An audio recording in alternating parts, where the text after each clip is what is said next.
Alicia, what are you doing? There's a lot of stuff on the table. Yeah, there's a lot. It looks like a lot, but what we're going to be doing today is sublimating and then layering HTV on top of the sublimation. So I feel like before I did this, I was like, a little bit like it was a daunting thing. Like I was going to have to do some type of special thing, and you just really don't. Like, it's very simple. You guys are going to be like, oh, so let's talk about reasons why they would... instances that they can start thinking about why. Obviously, you have today's project. Yeah. But why do you feel like this is something people want to be able to do? Well, for me, I feel like this makes your shirts look like, if you're a t-shirt person and you make shirts and you sublimate a lot, adding the ability to put the HTV on there really makes your shirts like up a notch. I feel like it takes it there. You know what I mean? Rather than just having the sublimated, and we've got the bleach, like we bleached it out. We're going to do all that. But I feel like the HTV, like if you want to add glitter. Ooh, I think glitter is a great opportunity. I do too. And like, or if you want to add like a fluorescent pop of something, like if you're doing summer shirts and you want it to be like very vivid. I know sometimes when you sublimate, especially on like the Heather shirts, it can be a little bit dull. I mean, it still looks good. Like, don't get me wrong. Sublimation stuff is amazing. It looks store-bought, but the HTV just really like gets it there. Yeah, I feel like it looks amazing on it. So Debbie is the first time. This project's a lot, so let's do it. Woohoo. Okay, I'm gonna go over here and I'm gonna show you guys, since I saw a couple of you were asking like, what is a heathered shirt? You can tell. I wish I brought I have a regular shirt on. You have a regular shirt on.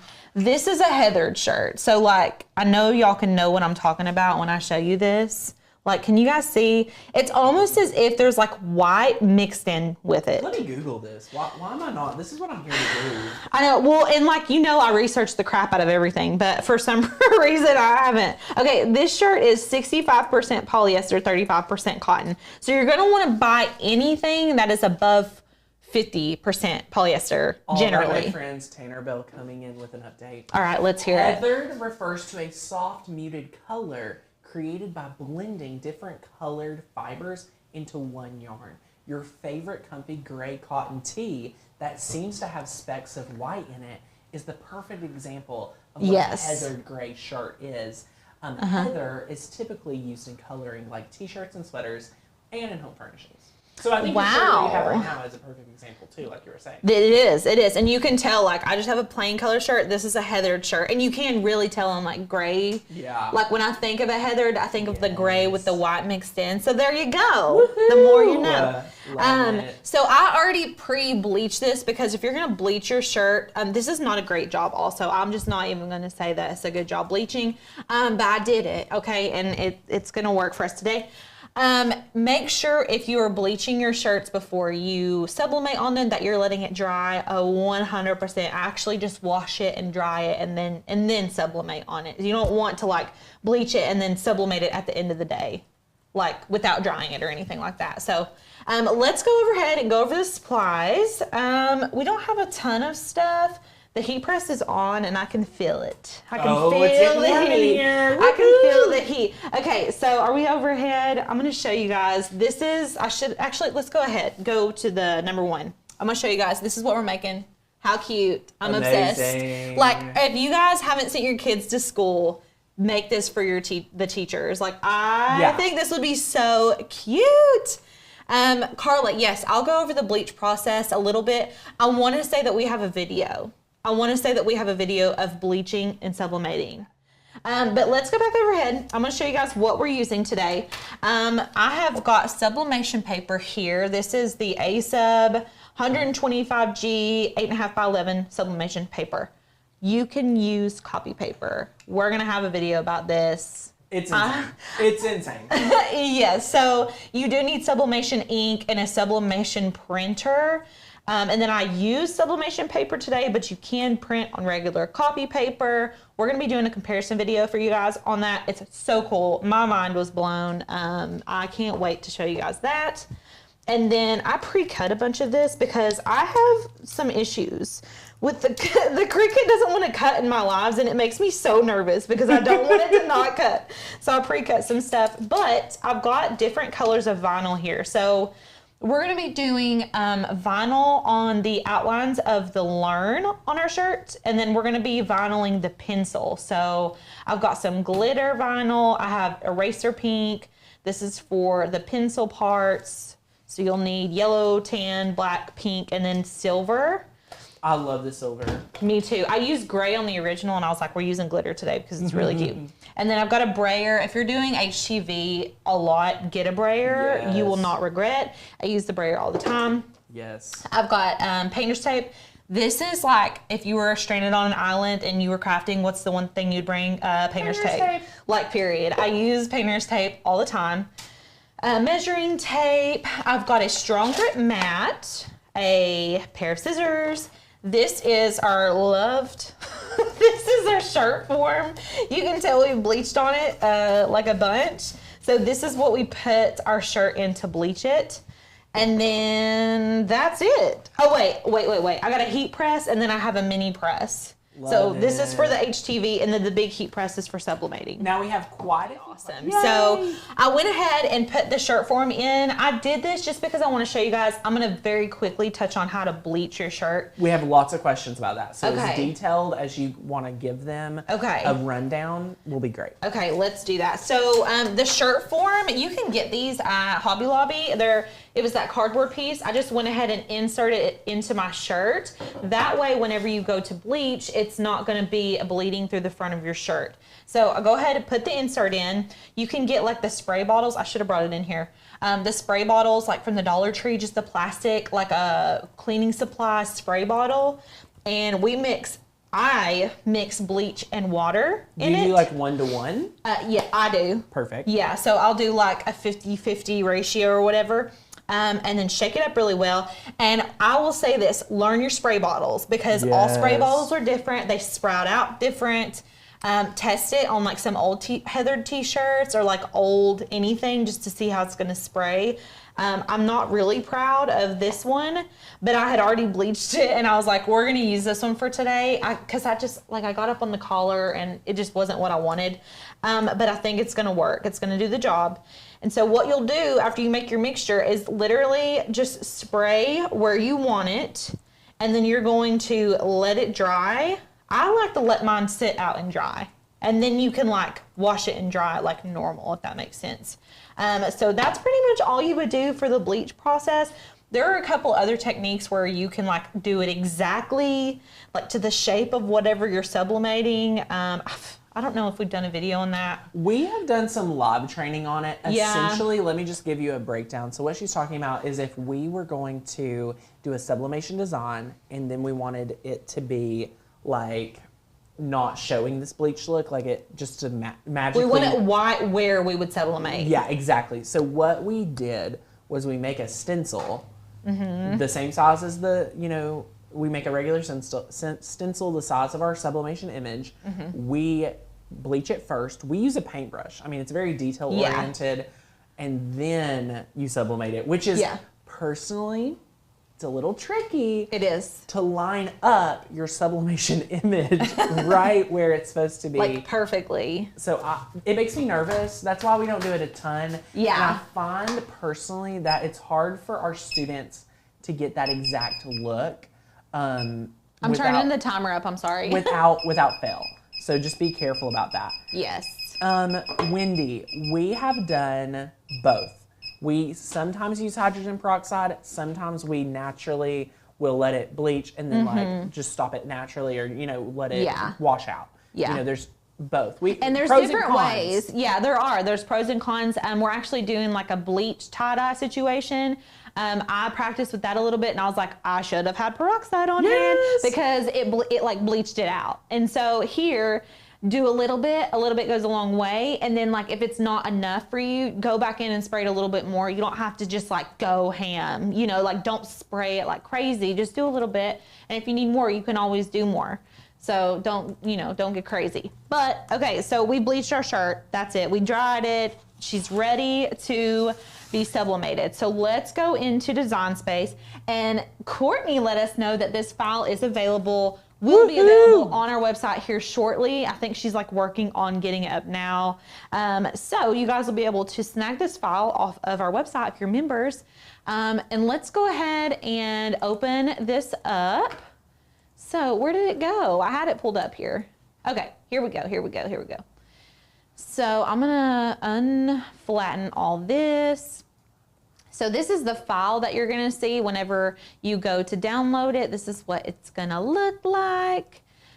So this is what you're going to need to print. So you're gonna open this file and we're gonna need to measure our shirt to make sure before we print it that it's the right size. And I'm gonna show you guys first how to measure. So let's go to our t-shirt. I'm gonna show you how I measure this. So mine is already bleached. Can you guys see that? I wanna make sure I'm in the center. Okay, I've got my tape measure here. We don't want it to be going into where it's kind of fuzzing out over here. We just kind of want it to sit like happily right here in the middle. So about 8 inches wide, and then no bigger than like 7 inches tall. So we wanna make sure that our file is within those parameters. So in Design Space, we've got it set up to a little over 8 inches wide and like right under 6 inches tall. So that's actually perfect. That's all we're gonna need, yes. So if you pull a file into Design Space, if you pull a PNG or an SVG or anything kind of colored like this, and it's like in separate little boxes, like it's not different layers. Yeah, like today you can see it's all separated. What we need to do is grab it all. So we're gonna click and drag, and you're gonna flatten everything. This is gonna allow us to print from Design Space. So what I'm gonna do next is I'm gonna go to Make It. And you're gonna see there's a black registration box. That's okay. Oh, what happened? The tip of our pencil got left out. Let's go ahead and make sure we get all that. Okay, flatten it. We're gonna go ahead and make it. When you sublimate, it needs to be mirrored. If you're sublimating and you're not mirroring your image, whenever you go to transfer it on, it's gonna be backwards. So go ahead and mirror it while we're in Design Space. Just select that. And I'm gonna go ahead and select continue. It's gonna ask me to send it to the printer. So I'm gonna send to printer. I'm not gonna select print here. This is like the kicker. And I've been such a habit of doing this no matter what now. Now, are you giving them the hack of all hacks where they are using Design Space for sublimation? I am. Is that not great? It's happening. I love it. Yeah. Me too. I love it. And it's honestly, when I first did it, it was kind of complicated. I was like, oh my gosh, I can't remember to do all these steps, but I've done it so much now, it's like second nature. So what we're gonna do while we're in here is I'm going to select our Epson Workforce. That is our sublimation printer. I'm gonna turn off the bleed for this project. The bleed is very handy for other projects, but this one we do not want to bleed. I'm going to use the system dialog and then I'm going to select print. So if you're sitting here and you're like, oh my gosh, it's loading, it's taking forever. It's behind your screen. So go up to the top of Design Space and drag this down. And right here is where we need to be. So I've still got the Epson Workforce printer selected. You want to make sure you're still on the same printer. And I'm going to select best quality. And then I'm gonna go ahead and print it. Woohoo! And that's it. Now, I just want to interject here. Yeah. When you are taking Maker's Gonna Sublimate, we teach how to pick what machine, like what printer. We teach you all your supplies, and I even go in to teaching you 3 of the best ways to sublimate. Meaning, do you want to sublimate through Design Space? That's amazing for a certain size. Right. Then, when you need to do bigger, where do you go? I teach you Canva. Which is amazing. Which is amazing. Yeah. And then we don't stop there. We go to Inkscape, which is incredible.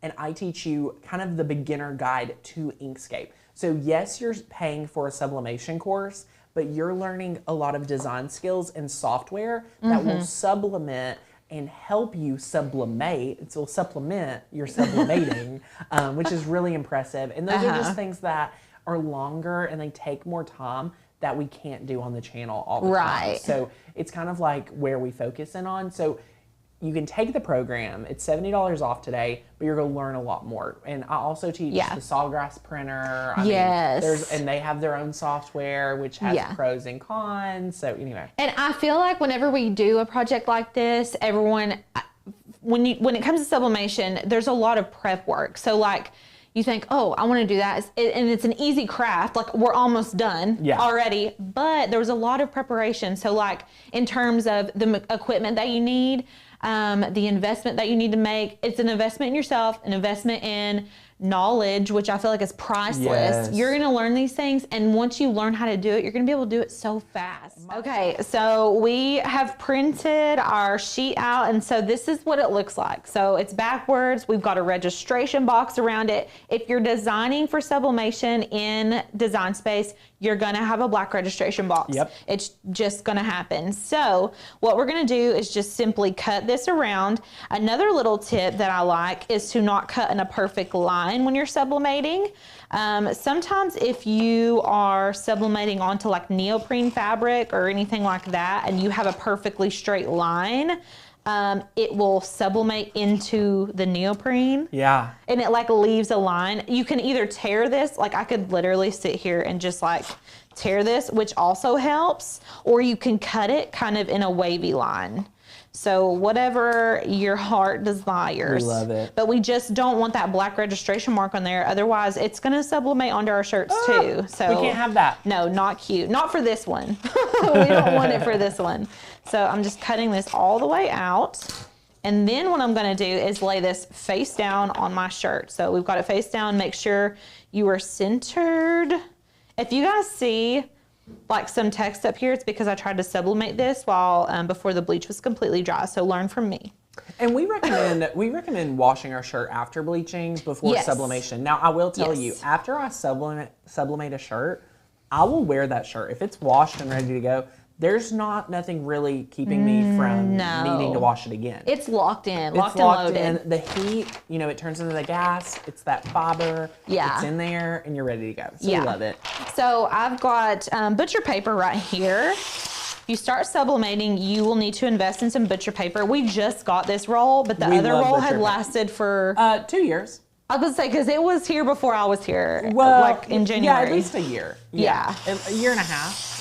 It's incredible. Butcher's paper, if you all want to see something funny, and I don't know, I feel like we have a great group here that will appreciate this. If you watch our Black Friday extravaganza from last year, extravaganza, I'm Googling it so I can find you a link. I have a show where I taught, this is actually really fun. I did as many sublimation projects as I could make in an hour. Oh my gosh. And if you want to see how much butcher's paper you need to sublimate, it's a lot. But it's affordable. And you can't reuse it. And I explain why in the hour class. But I'll link that for you all to watch if you haven't got to watch it. Also, Black Friday at Makers Gonna Learn is the biggest holiday of the year. We craft for a whole day. We're already in talks about the show. For this year. We're really excited. I'm excited because I wasn't here last year. Woohoo! Okay, I'm gonna move this over to the heat press. You can, and you should use hot tape on this. A lot of people who get really into t-shirt making get super confident with their design placement, I guess we could say. People have asked, do we have tips on straightening things? I have been cricketing since 2010 and every week cricketing since 2017. We don't have anything besides, my favorite thing is I always want to make sure that my design is about 2 to 3 inches down, and how I position that is my finger. Yes, literally you can do 3 fingers down from the collar. But my bleach is a little bit off, so I pulled mine down a little bit this time. Yeah, it's special. This heat press, the heat is being radiated from up here. This is like a squishy pad. I put butcher's paper first, t-shirt next, design next, and I'm gonna put another piece of butcher's paper on top. You can tape this down. This heat press is extremely powerful. So it's amazing. It's going to press it. It's not going to escape. Okay, so I've got it on 375. We're going to do this for 50 seconds. Okay, ready? Go for it. Okay. Does anyone here have a pet bird in the house? Wondering if sublimation off gases, anything that could be toxic. So Tammy, we recommend sublimating in a well-ventilated area. Yes. If you're concerned, I would make sure, A, well-ventilated. Number 2, don't let the bird in the space. It's also a very hot, environment. It gets warm. We're in a studio. We have an exit door. We have a fire extinguisher. We got all the things here. It's big. It's big. So that helps us personally do it. And then we had a question also, can I sublimate with a Cricut Easy Press? And of course, my friend, the only caveat is you can only sublimate smaller than the size of your press. Yes. Why do we have this big industrial StarCraft heat press that I think the retail value is $350? A little bit more than that. Is it $399? Like 400. 400. So it's flat 400. Yeah. So for $400, why do we have this? It's amazing, first of all. Number 2, it allows us to sublimate anywhere from 15 by 15. It's a very large, that is the heat size, right? The heat plate's 15 by 15? This one is, yeah. So you get a lot. So we can sublimate, if you guys have watched, we have done a lot of the blankets. This allows us to make blankets at ease. So I love this. Ooh, I'm a very minimal crafter. I say that, but like we buy a lot because we do a lot. Yeah, we do a lot. We try to not buy anything we don't need. Right. So when I say, hey, I'm investing $400 into this heat press, that shows how much I stand behind it. Like, I do not have a Cricut auto press. I will tell you, I don't know if I can mention this.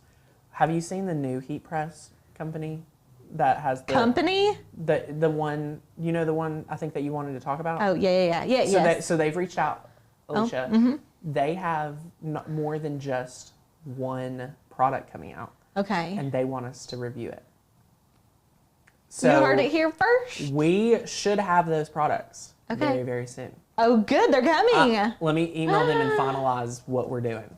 Okay. I'll have more to share soon. While you talk about that, I want to talk about why my shirt looks brown. Because I'm not going to lie to you guys. I have only done a sublimated bleach shirt, not a lot. I've not done it a lot. I try to do whatever craft I'm teaching you guys like a bunch of times. And y'all know, if you're in the studio with me, you know that's how I am.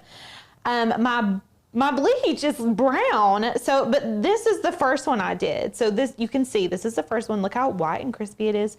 This is the one I did today. So is that because I've left too much heat on it, you think? I think we didn't. So sometimes when I find the bleach is burnt, we didn't wash it. Okay. In between, or we didn't use the peroxide, right? I don't know, because I did not wash this one before I sublimated it, and I let it air dry. Same with this one. But it's been sitting for a while. Yeah. So I'm wondering if it's because it sat for a really long time with the bleach on it. Right. And just air dried. Yes. I don't know. I'm wondering if that's because that's the only difference. I mean, I use the same bleach, same day. Right. That type of situation. But we're going to keep going because I can still show you guys how to do this. So what we've got here, it's just sublimated. So next, we're going to be adding HTV to our pencil and to the outline of the learn. So let's go into Design Space, and I'm going to show you guys how I did that. Let's cancel out of our printing because we already printed everything. Hopefully you guys are able to stay along with me. I feel like sublimation is so easy once you start doing it. Like, if you guys invest in this course, you're going to be like, oh, this is easy. I'm going to make 1,000 t-shirts and make my money back this month. Like, I love it. I love it. So what we're going to need to do is cut. I have hidden my learn. Here it is. I was like, where did it go? Okay, let's zoom back in. We're going to be cutting out the learn in a glitter vinyl, and then we're going to be cutting out all the individual pieces of this pencil. So this will be a file by itself, the pencil and then the outline. I'm going to unflatten this, and you can see that all these individual pieces are individual, and they're going to cut on different mats because they're all different colors. So we could technically hide all of this stuff because we don't need it. We're just going to be cutting all of this. So I'm going to go to Make It. Oops. Before we do that, we need to change this from a print then cut to a basic cut. Just make sure all of this is on basic cut. And then we're going to go to Make It. And so you can see we've got like the gray, we have the black, the beige, yellow, the pink, etc. And then you're just going to cut all of these on 12 by 12, mirror all of your images. All of these need to be mirrored as you're cutting them, especially the learn and especially this middle pencil region.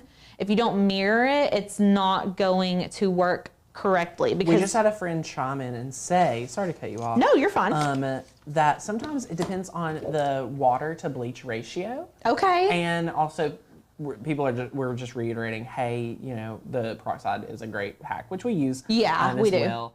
Okay, so, and I don't want y'all to think I don't know. I have not got to experiment with sublimation a lot, but I'm an experimenter type crafter. I want to try every single way. So, like, I feel silly that I didn't know this peroxide hack, so I'm going to try it. Well, I also feel silly that I'm co-hosting and like sharing things I probably shouldn't share over here. So we're just doing all sorts of things today. You know, out here living life. I'm going to do it in like a small section. Oh, it also depends on how evenly you spray it. Okay, so you guys, I just need to practice some more, but I'm learning. Okay, I don't want to spray the whole thing because we're going to be applying HTV and I don't want it to be wet. Yes, but you'll be able to get the heat. It'll be great. Okay, so I just sprayed that top left corner. Here, I'm going to hold this up a little bit. I'm nervous. Now, so you're not even going to press it. She said just to hold it under the heat. Should I press it? Okay, let's press it. I don't know. I would press it. I don't know. Oh my gosh, I'm so nervous. Okay, let me just rip off a little piece of this butcher paper to put over it. Okay, we're just gonna press this corner. We might just, how long? I don't know, like 10 seconds. Okay. 3, 2, 1, perfect. Da-da, da-da. Shut the front door. Okay, look, you guys. You can see. Look at this. We're having breakthroughs. Breakthroughs, baby. Love it. Can y'all tell how much lighter? Let's go overhead and you can Woohoo! see. Yay! So thank you guys for teaching me something today. Guys, I wish I could be in the craft room hanging out with Alicia all the time because I feel like there's things that like, Alicia's only been on the team since January and yes. she comes from a woodworking background and yeah. you know, her skill is so good. But apparently now you're just learning all the hacks. Well, so and you know, y'all, I never even touched a Cricut before January. So there's that also. You know, Tanner took a bet on me, so. Oh, you're amazing. The heat press we have is a 15 by 15. Yes, and it's amazing. I mean, it's an investment, but like that heat press is like the mother of all heat presses. Now, Carrie is here today saying, Tanner, what's the difference between Teflon and butcher's paper? And the difference is, Carrie, very important. Teflon is for heat transfer vinyl. When you are sublimating that Teflon sheet, don't touch it. You are using butcher's paper, and here's why. The butcher's paper is go pull out, okay? It's go pull out any of the moisture in your fabric, and that's the power of the butcher's paper. If you go ahead and sublimate, and you get that material on that ink onto the Teflon sheet, that's going to transfer on to your next project. We do not reuse butcher's paper. Right. So it's very important. So yay, love it. Okay, guys, so everything has been cut on the Cricut. Make sure you're mirroring everything. Oh, I was starting to tell you all. Okay, so whenever you're using heat transfer vinyl, if you're new here and you're new to using HTV, you want to make sure that you're mirroring before you cut and you're putting your vinyl on shiny side down. So whenever you get HTV, this is just a piece of the yellow, and you can see how super shiny this is. And then you can see how less shiny this is. So it's a little bit shiny, but it's not nearly as like glossy as this side. So you want to put the glossy side down and just make sure before you cut that it's glossy side down and it's mirrored in design space. That is very importante. And that's it. Okay. Now, if you're cutting glitter, there's a glitter iron-on setting. Yes. You're going to want to cut glitter shiny side down as well. And I do more pressure on glitter because the glitter is it's inconsistently deep. So like it's not going to be the same depth all the way through like a normal HTV would be because there's glitter all over it. So those are your cut settings. We already went ahead and cut everything out. And I've got my learn. Now on the first shirt I did black, but this one I was like, you can see the silver so much better. And I'm gonna be cutting these letters apart and like making them a little bit wonky, just to like add a little touch. So we'll do those last, but I'm gonna go ahead and start on my pencil and I'm just gonna work my way from this side all the way across. So I've got everything cut right here. Just gonna lay it out. Oh, my mini press turned off. So Jackie asked if sublimation ink can bleed through. It actually can, depending on your material. So I put butcher's paper in between the shirt if I'm worried about it. But certain brands, you'll learn like what you can like skimp on, if you will. Yeah. And I don't believe StarCraft has a 16 by 24 heat press. I've never seen a 24-inch heat press. That's amazing. I have not ever seen that. No. So that's crazy.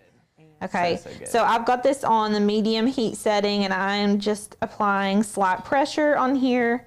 I'm just gonna do one section at a time. Okay. And we're using StarCraft HTV. Whoops, I didn't press that long enough. We love the StarCraft HTV. And it's the best. Alicia's crazy. She doesn't have an easy press mat.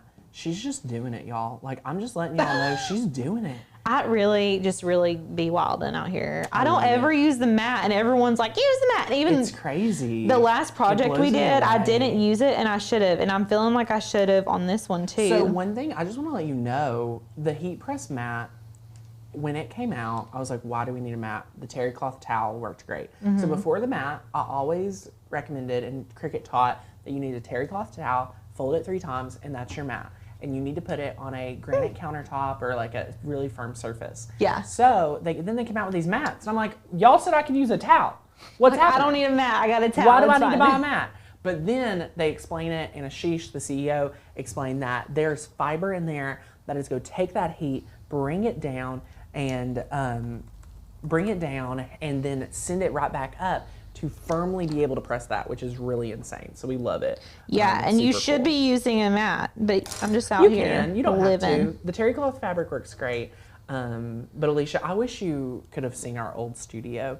And I used a standing IKEA desk, which I love crafting on IKEA desk. But it was so wobbly. This table, Courtney designed it like it's herself. amazing. We love it. It's the perfect size. It's a standing table, and it's awesome. This is ideal. Like if y'all are trying to redo your craft room, you need this type of situation just to craft on. Even what we've got out there is amazing because it's got a toolbox attached to the end. And it's just very handy. I'm gonna let that pink cool down because I think it needs to cool. If you're using different brands and different types of heat transfer vinyl, some of them are better when they cool before you remove the transfer tape. Some of them are better if you remove it while it's still hot. So the pink is wanting to cool down, so I'm letting it cool, and I'm going ahead and ironing on the silver glitter part. Can you guys see? I'm hoping I'm not out of view. We love it. Oh, I'm glad I did glitter on that one. I love the glitter. Ooh, I love it. You're rocking it. Okay, we're gonna keep going. We're on the yellow. Just line everything up. Just lining it up, people. Okay. Look at this. Ooh, so fun. I love it because it just adds it adds a pop. Like it makes it stand out, you know? Look at that. So cute. Good. Would you just look at it? Would you look at it? Someone said texture of towel sometimes stays on vinyl. Okay, y'all, I'm cutting my letters apart because I want my outlines to be a little crooked. If you don't want that, you don't have to do this part, but I want to like put them like a little off, if that makes sense. Like I want them to be tilted a little bit.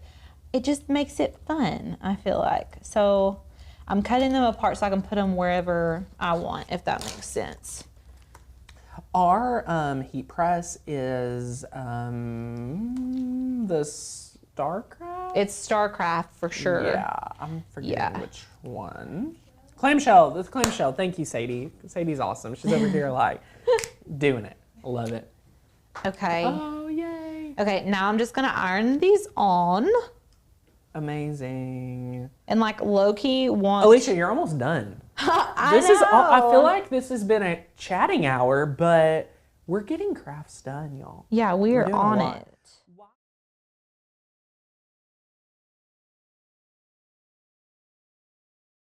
I'm like really proud of me picking that silver glitter because... The glitter and the pattern? Yes. Okay, so this is the old one. I did black glitter around the words, and you can't hardly see it compared to the silver glitter.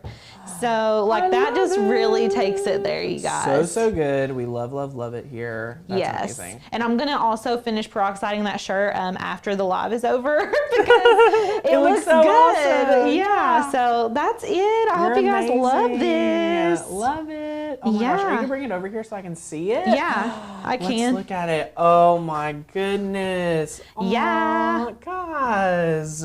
Who are you going to give this to? I don't know. A teacher that wears a medium.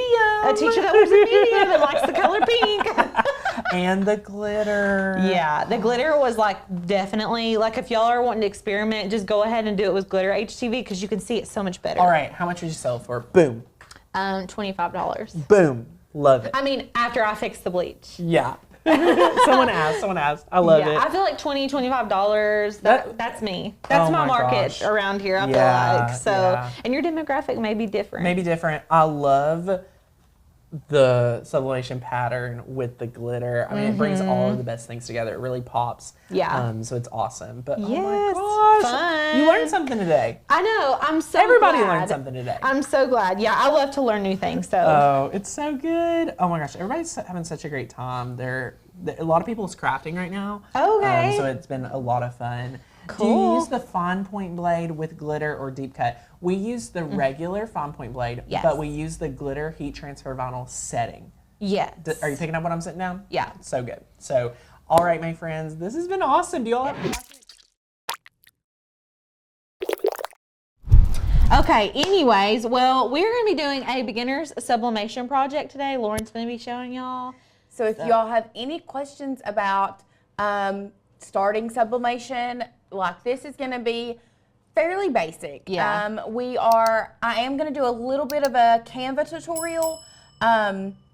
So it's going to be, I'm going to teach you how to download fonts into Canva using Maker's Gonna Learn Fonts. And we are going to be creating a license plate. Very cute. Because this is going to be one that if you are going to sell crafts, if you are a beginner to sublimation, this is a really good one to start with where you can get personalized, but it's still a rinse and repeat process. Right. It's not very hard.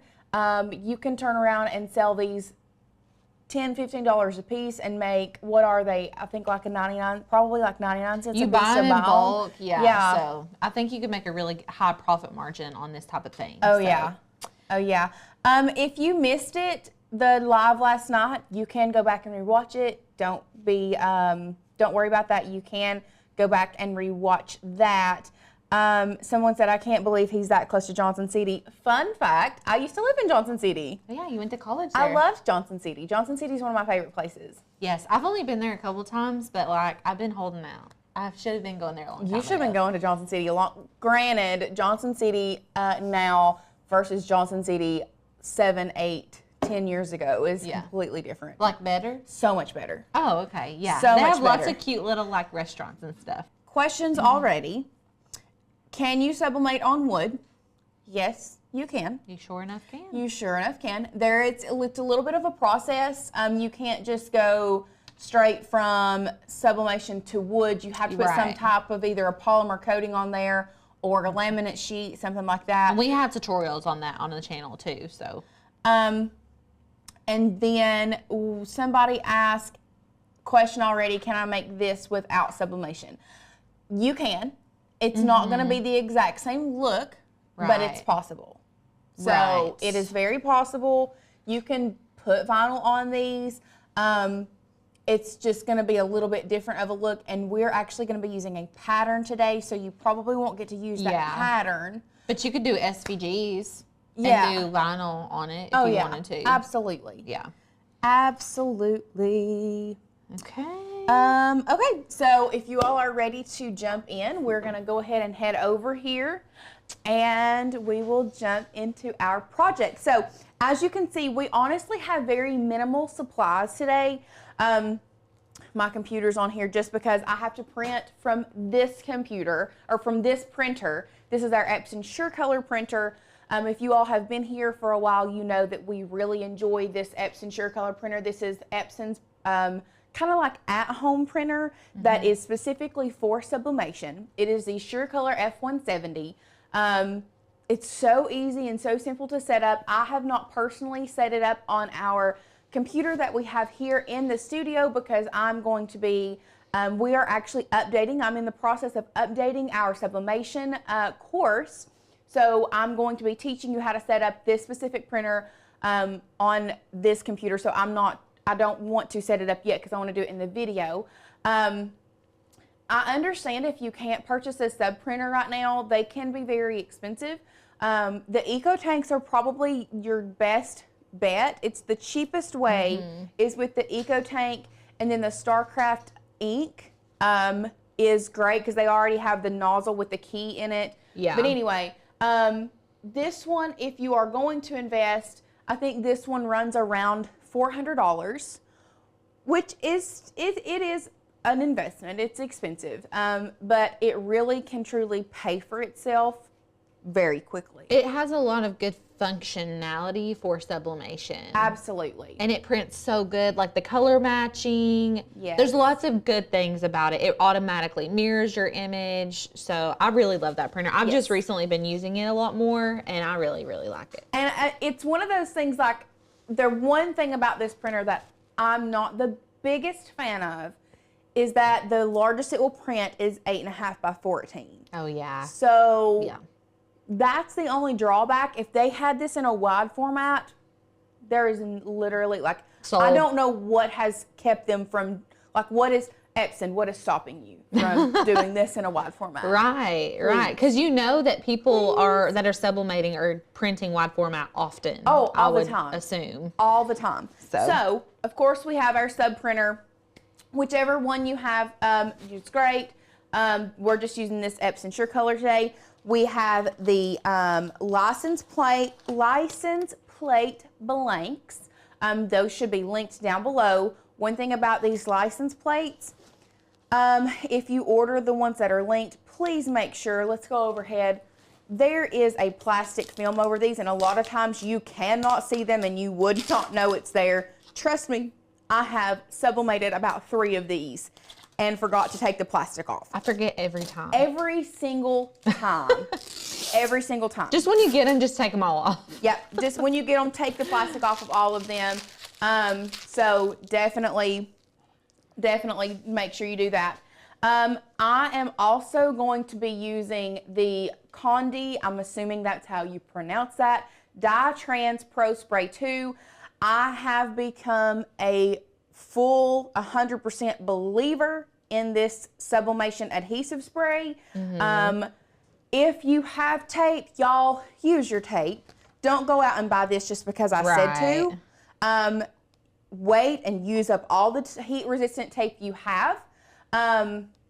So don't, I did bring this in here. You can take this down. I'm just letting you know if you are close to running out of tape, test this out. Yeah. I would highly suggest purchasing this. I will say one thing, we'll go back to one thing that I did with this spray. So we are currently, once again, if you all have been around our channel, seen us live the last couple days, or weeks actually, we have been trying to fix our Workforce printer, which is our wide format printer. It did the firmware update on the printer. We did not know that there was an issue with the new firmware. Now it is not recognizing our cartridges because they're not Epson cartridges. So once again, we are in the process of trying to fix that. So in the meantime, we are having to piece together our larger images. But I did a shirt where I pieced together 3 different prints. So I printed the image 3 different times. So I did a top, a middle, and a bottom. Used this, the Dye Trans Pro spray. So this is the sublimation adhesive spray. Sprayed it on the shirt. Hear me out. Flipped it over, lined all of that up. Y'all, it doesn't even look you cannot tell. Yeah. Doesn't even look like I pieced it together. Yeah. It worked perfectly. It did not move. I got no ghosting. It was absolutely amazing. It looked good. We've got a couple questions about sublimation. Okay. Melody asked, can you change brands of sublimation ink when you have to refill a tank? Not recommended. If you use if you're using StarCraft ink, like just use StarCraft. If you're using Hippo, use Hippo. Like don't interchange your inks. Yeah. That's what we usually recommend. Yeah. Or is the StarCraft not Hippo? Or is it different? I think it's different. Okay. I could be wrong. I have to look. I get confused because there's so many different ones. This one specifically came with Epson ink, and I have been very impressed with the Epson sub ink. I didn't even realize Epson had sublimation ink. They didn't. Tells you how much they didn't until they released this printer. Oh, okay. And then they released sub ink with this printer. Oh. So that's what you've been printing with is Epson ink. This does not have StarCraft in it. Honestly, y'all, that's a good, if you're going to do sublimation, you're going to buy a printer. If you're going to start somewhere, yeah, because you don't have to with convert ease it. of setup, Right. It's already ready to go for you. It comes with ink. Yes. I don't know that if you can see these ink levels. So I filled these ink levels up when we first got it. And how long ago has that been? Like a while. 2-3 months. I maybe. printed all of those books that I made for, so I made like 80, 90 something books. Yeah. Everything I do anymore in the office, I print off of here. It's only used maybe a quarter, if that. Yeah, it looks on the screen. Yeah. It looks pretty. I mean, it looks pretty full. Someone also mentioned, what printer do we recommend for DTF ink? Now we have like a DTF sublimation ink. I do want to be clear. So a sublimation printer and a DTF printer are different. Right. A true DTF printer prints white ink. So that's where you create your DTF transfers so those transfers can go on dark color shirts. We do not have a true DTF printer. Yeah. Okay. So we have not tested a DTF printer. We don't have one. Don't really know which brands they have. Like I know there's a lot of different brands out there. I have researched, but we don't have anything. Now we have done sublimation with the DTF powder on DTF film, but that is still not true DTF. But we're just going to focus on sublimation today. Yes. So any advice on brown heat resistant tape leaving marks on blanks? Do you have any solid advice for that? I have only ever used, this is the heat transfer tape, and we'll go overhead, that we've ever used. It's like a yellowy brown on it, but I've never had any issues with it personally leaving marks on things. Have you? No, but I've purchased shirts that have marks on it. Really? Like I have ordered a shirt like from someone? Probably a couple years ago though. And if I had to guess, they're using Cricut brand. If I had to guess, they're using Cricut brand heat transfer tape. I don't know what brand you're using. If it's Cricut brand, I'm going to go ahead and suggest to get on the 143 Vinyls website and just order their heat resistant tape. We haven't had issues. This came from Amazon, didn't it? Oh, did it?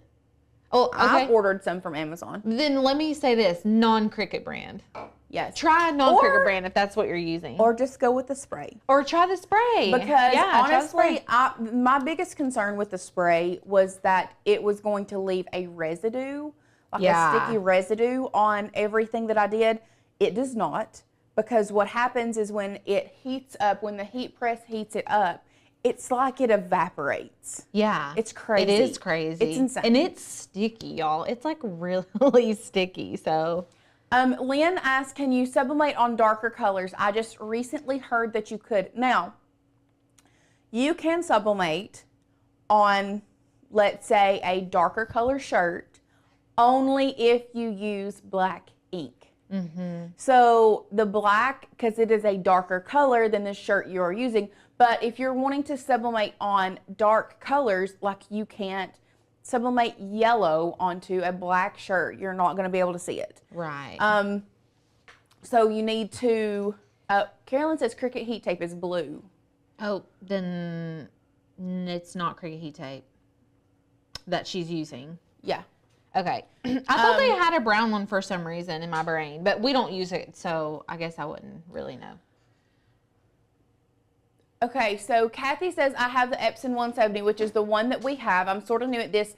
I cannot get it to print larger than 3.5 by 3, and it mirrors automatically. Yes, okay. One thing about this specific printer, the Epson SureColor F170, it took me like 3 times printing through to realize that it does mirror automatically. We were like, what is going on? Because I was mirroring my image, and then I was printing, and it was coming out correct, and I was like, what am I doing wrong? Like, Alicia, will you please come check me?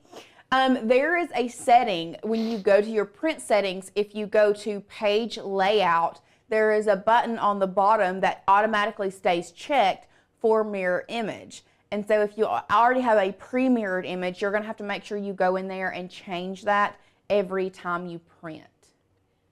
Let me go back on my Cricut heat tape. I feel bad. Carolyn said it's blue, and she's never had issues. So my other theory about the brown tape coloring is overheating. Could be. Too high of heat for too long could potentially cause your tape to leave brown marks. That's or my too other much theory. pressure. Or too much pressure. Yeah. Those are our theories on that. Lots of people love the blue tape. So, okay. Anyway, so these are our materials. Of course, we have our butcher paper. I did forget to talk about our butcher paper. Always have butcher paper on hand. As you can see, we are starting to get low here in our office. So we are going to need more. And then, of course, we have our heat press. Now, this is something that you don't specifically have to have a large heat press for, because our license plates are smaller. You could probably do this on let's go ahead and get a measurement on this and see, because I don't remember the measurement. So we're just going to... Where did you get your sublimation spray, Lauren? It wasn't off Amazon, was it? No. So this is a 12. So you could, I was just trying to think, if you have a Cricut press and you don't have a heat press yet, you could use the 12 by 12 press that Cricut has, not the 9 by 9. I got this. Let me just go ahead and pull this up. The parchment paper we just got from Amazon. If you will just, not parchment paper, butcher's paper. If you will just search butcher's paper on Amazon, I suggest using the white. They do have a pink butcher's paper. I wouldn't go there with it. I just wouldn't try it. They also have a brown butcher's paper. Once again, I would just, blah, blah, blah, blah, blah, blah. Words are so hard today. I would specifically go with white. So I'm going to find where I got the spray, because the spray is not linked down below. I do know that because I made this list. I can find it for you before I got the spray. teaching. But I want to, so the place that I got it from is, if you go to the Condi website, so if you go to this website, you can purchase it straight from here, but it's like, the reason that I purchased it from somebody else is because it was, they were going to make me, like, charge me a freight fee, and like, I had to be somewhere, like, I only wanted one bottle. I didn't want a whole case of this stuff. And it was going to have to be like a freight pickup. It was just odd.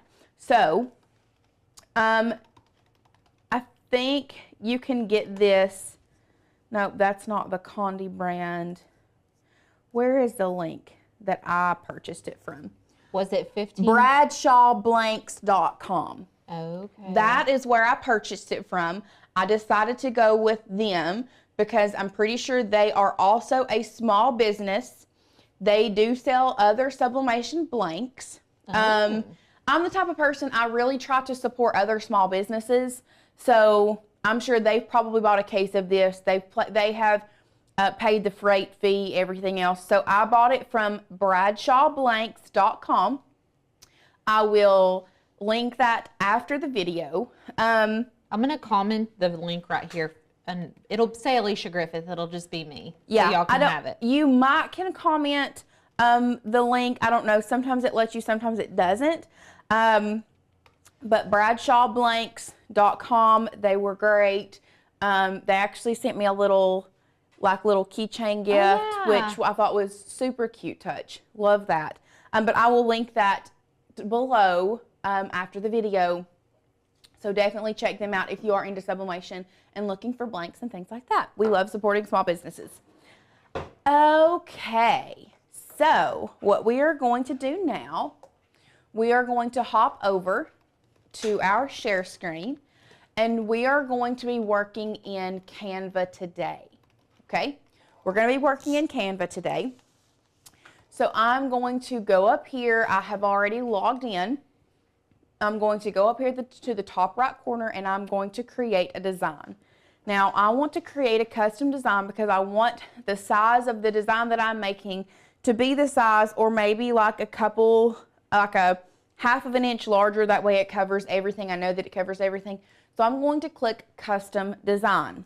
Now, back overhead, so to create this custom design, let me move my computer out of the way. We are going to measure, and I have already measured this way. Remember, it was 12 inches in length and then 6 inches in height. So we are going, or width was 12. So let's just go 12.25. So we're going to go a 1/4 inch larger, and our height, we're going to change this to inches, 12.25. And then we're going to go with a 6.25 here. Just because we are we just want it a little bit larger. So we're going to create this design. Here we go. Now what we're going to do, so I don't even have the finished product in here, do we? It's all good. You want me to grab the finished one? No, it's fine. Actually, yeah, if you want to go ahead and grab the finished product, and we're going to be working with 8.5 by 14 inch paper today. And the reason we're working with 8.5 by 14 is because the license plate is back there if you'll grab just the 8.5 by 14 paper. Okay. Thanks. So we are going, because we're working with 8.5 by 14 because our license plate is 12 inches. So I did tell you this is for beginners, so this is just going to be a very basic design. What we're going to do, we are going to upload a file from Maker's Gonna Learn. So we're gonna hop over here to Maker's Gonna Learn. We're gonna go to Cut Files, and then once that pulls up, I'm just going to go to our pattern section, which is down here. Sometimes it takes me a minute to figure out where it's at. So you can really use any pattern from this section that you would like. I would probably go with something like this. I don't know would work as well, but you can really pick what pattern you want. This one would be a really great one. That chevron pattern would be good for a license plate. Melody is asking about that spray on tumblers, which you just did. I should have grabbed that one while I was out there, but it looked good. Yeah, so I used the spray on tumblers the other day because, like I said, I'm updating the sublimation course, so I'm testing out all the new stuff. We even got a tumbler press in. You all know if you've been here at our channel that we have always used a convection oven, and convection ovens work great. We still love a good convection oven. Yes. But let me tell you, the spray with a mug press was, honest to goodness, probably the best seam we've got. Yeah, I would say best seam for sure, and like much easier. Like it was just a little bit less foolproof. You know what I mean? Like, or it was foolproof. Like you were able to do it, and there was not a lot of room for mistakes. Yeah. But anyway, for this project, we are going to be using this floral design here in Maker's Gonna Learn. So what we are going to do, we are going to download that. That's going to be a zip file here. Then what we're going to do, we are going to go back to our over here to our design. We're going to upload a file. We are going to go to today. Why is that not? Whenever you unzip it, click on the file again to all the way open it. Okay. And then it should be in your recents. Downloads. Where did the it recents? go? Where did it go? It was literally just right there. There it is. file, PNG. There we go. It's completely opened. So now we're going to go back, upload a file. It is still not doing it. Is it in your recent folder? There it is. Open. That's going to download. Then what we're going to do, we're going to select this. Then we'll go to elements here in a minute. We are going to place this, and we are just going to completely cover this whole thing. Okay? Cute. So we just want our, we want it to completely cover the size of the design we are working with. From there, we are going to grab a shape. Okay? So it automatically comes in with this color. You can come up here. We have different colors loaded. You can go to here. You can pre-select colors. I love that airdropper tool. That's my favorite tool to match things. Like when you click the little dropper and then... So if you click this dropper, let's say we wanted to, here we could do the pink. We've got this burgundy color, maroon. We have a yellow. We have a green. We have a blue. What do we think we want to go with? Ooh, I like that peachy color. You like this one down here? Just or the this one here? Not that one, the other one. This one. Yeah, the peachy, orangey, yellow, whatever you want to call that. This one? Yeah. That's yellow. That's not peach, is it? It's very peachy orange to me, not yellow. I see it more but as it looks like way lighter up here than it does on my screen. My screen is very like peachy orange. Huh. What you were looking at is like a pink mauve. Okay, so it is more on the orange side. Yeah. Once you do the picker. Yeah, because you can see it. Oh no, Ooh. what did I just do? We're gonna go back to the picker and we're gonna come over here. Cute. And boom, you can color match all of your stuff. So now that we have that color matched, we are gonna make it larger because I'm going to add a monogram. So this is where you can get like the personalized, and I want it centered. So the one thing I love about Canva is you can move it around and it shows you when it is centered that way, and now it is centered perfectly in our design, so we are going to leave it there. Megan says it looks orange. Maybe I'm colorblind. No, it looks different on your screen right now. Okay, so it looks different here than it does on your screen. This screen that you're looking at is way lighter. So it does look more yellow. I mean, I can see a yellow-orange It's for like sure. the color of my shirt on your screen, and it's like orange on my screen. Okay. Yeah. Well, either way. Either way, you can choose. You can use this little eye. If you go here to the colors, you can use the eyedropper tool, and you can choose what color you want. So let's just say if we wanted it to be this green color. Ooh, pretty. Pop it there. Or let's see what the maroon looks like. This is my favorite design hack, especially when you're making your own designs, because it really allows you to not get a close color, but get an exact color. And I love that dropper tool. Nope, this is the one I'm going with. That's and cute. I will do the peachy letters. Cute. Because I feel like it being close to this peach right here. It was like not right. It was not doing it right. Okay. So now that we have chosen our color, now I'm going to teach you how to upload a font from Maker's Gonna Learn. So let's just go back to Maker's Gonna Learn. We're gonna go to our fonts. I honestly don't remember what font I used. Let me see. I think it's Conscience, maybe. Conscience. Yeah. It should be linked down below, but so that I know that I'm uploading a new font, we will choose one. I think I want to go with Little Lovey. This is one of our new ones. Mm-hmm. Little Lovey is a new font, so I think I want to go with Little Lovey. Someone had a question. You don't have to have a sublimation printer for this. We were talking earlier, you could just apply vinyl. The pattern would be hard to apply that way, but you could do like a printable vinyl situation, I feel like. And maybe wrap it? Yeah, or like a waterproof printable vinyl. Do they make that? I don't know. What I would do if I was doing this, and I didn't have sublimation, obviously this pattern, it's not gonna work because I think we only have it in a PNG. Mm-hmm.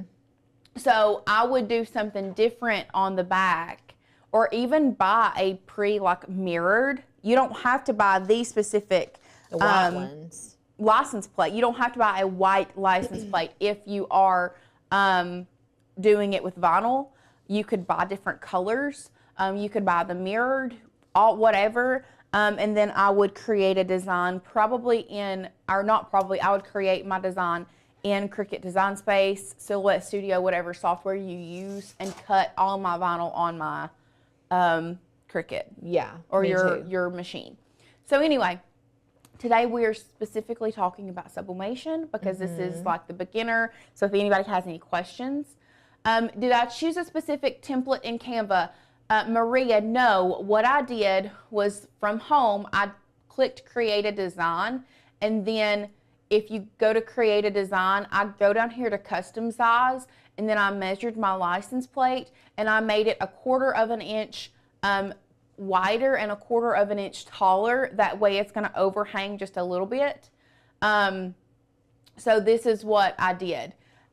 You can do HTV on a license plate if you didn't have that, and that would be a lot easier to layer HTV than layer permanent vinyl. Oh yeah, for that sure. would be great.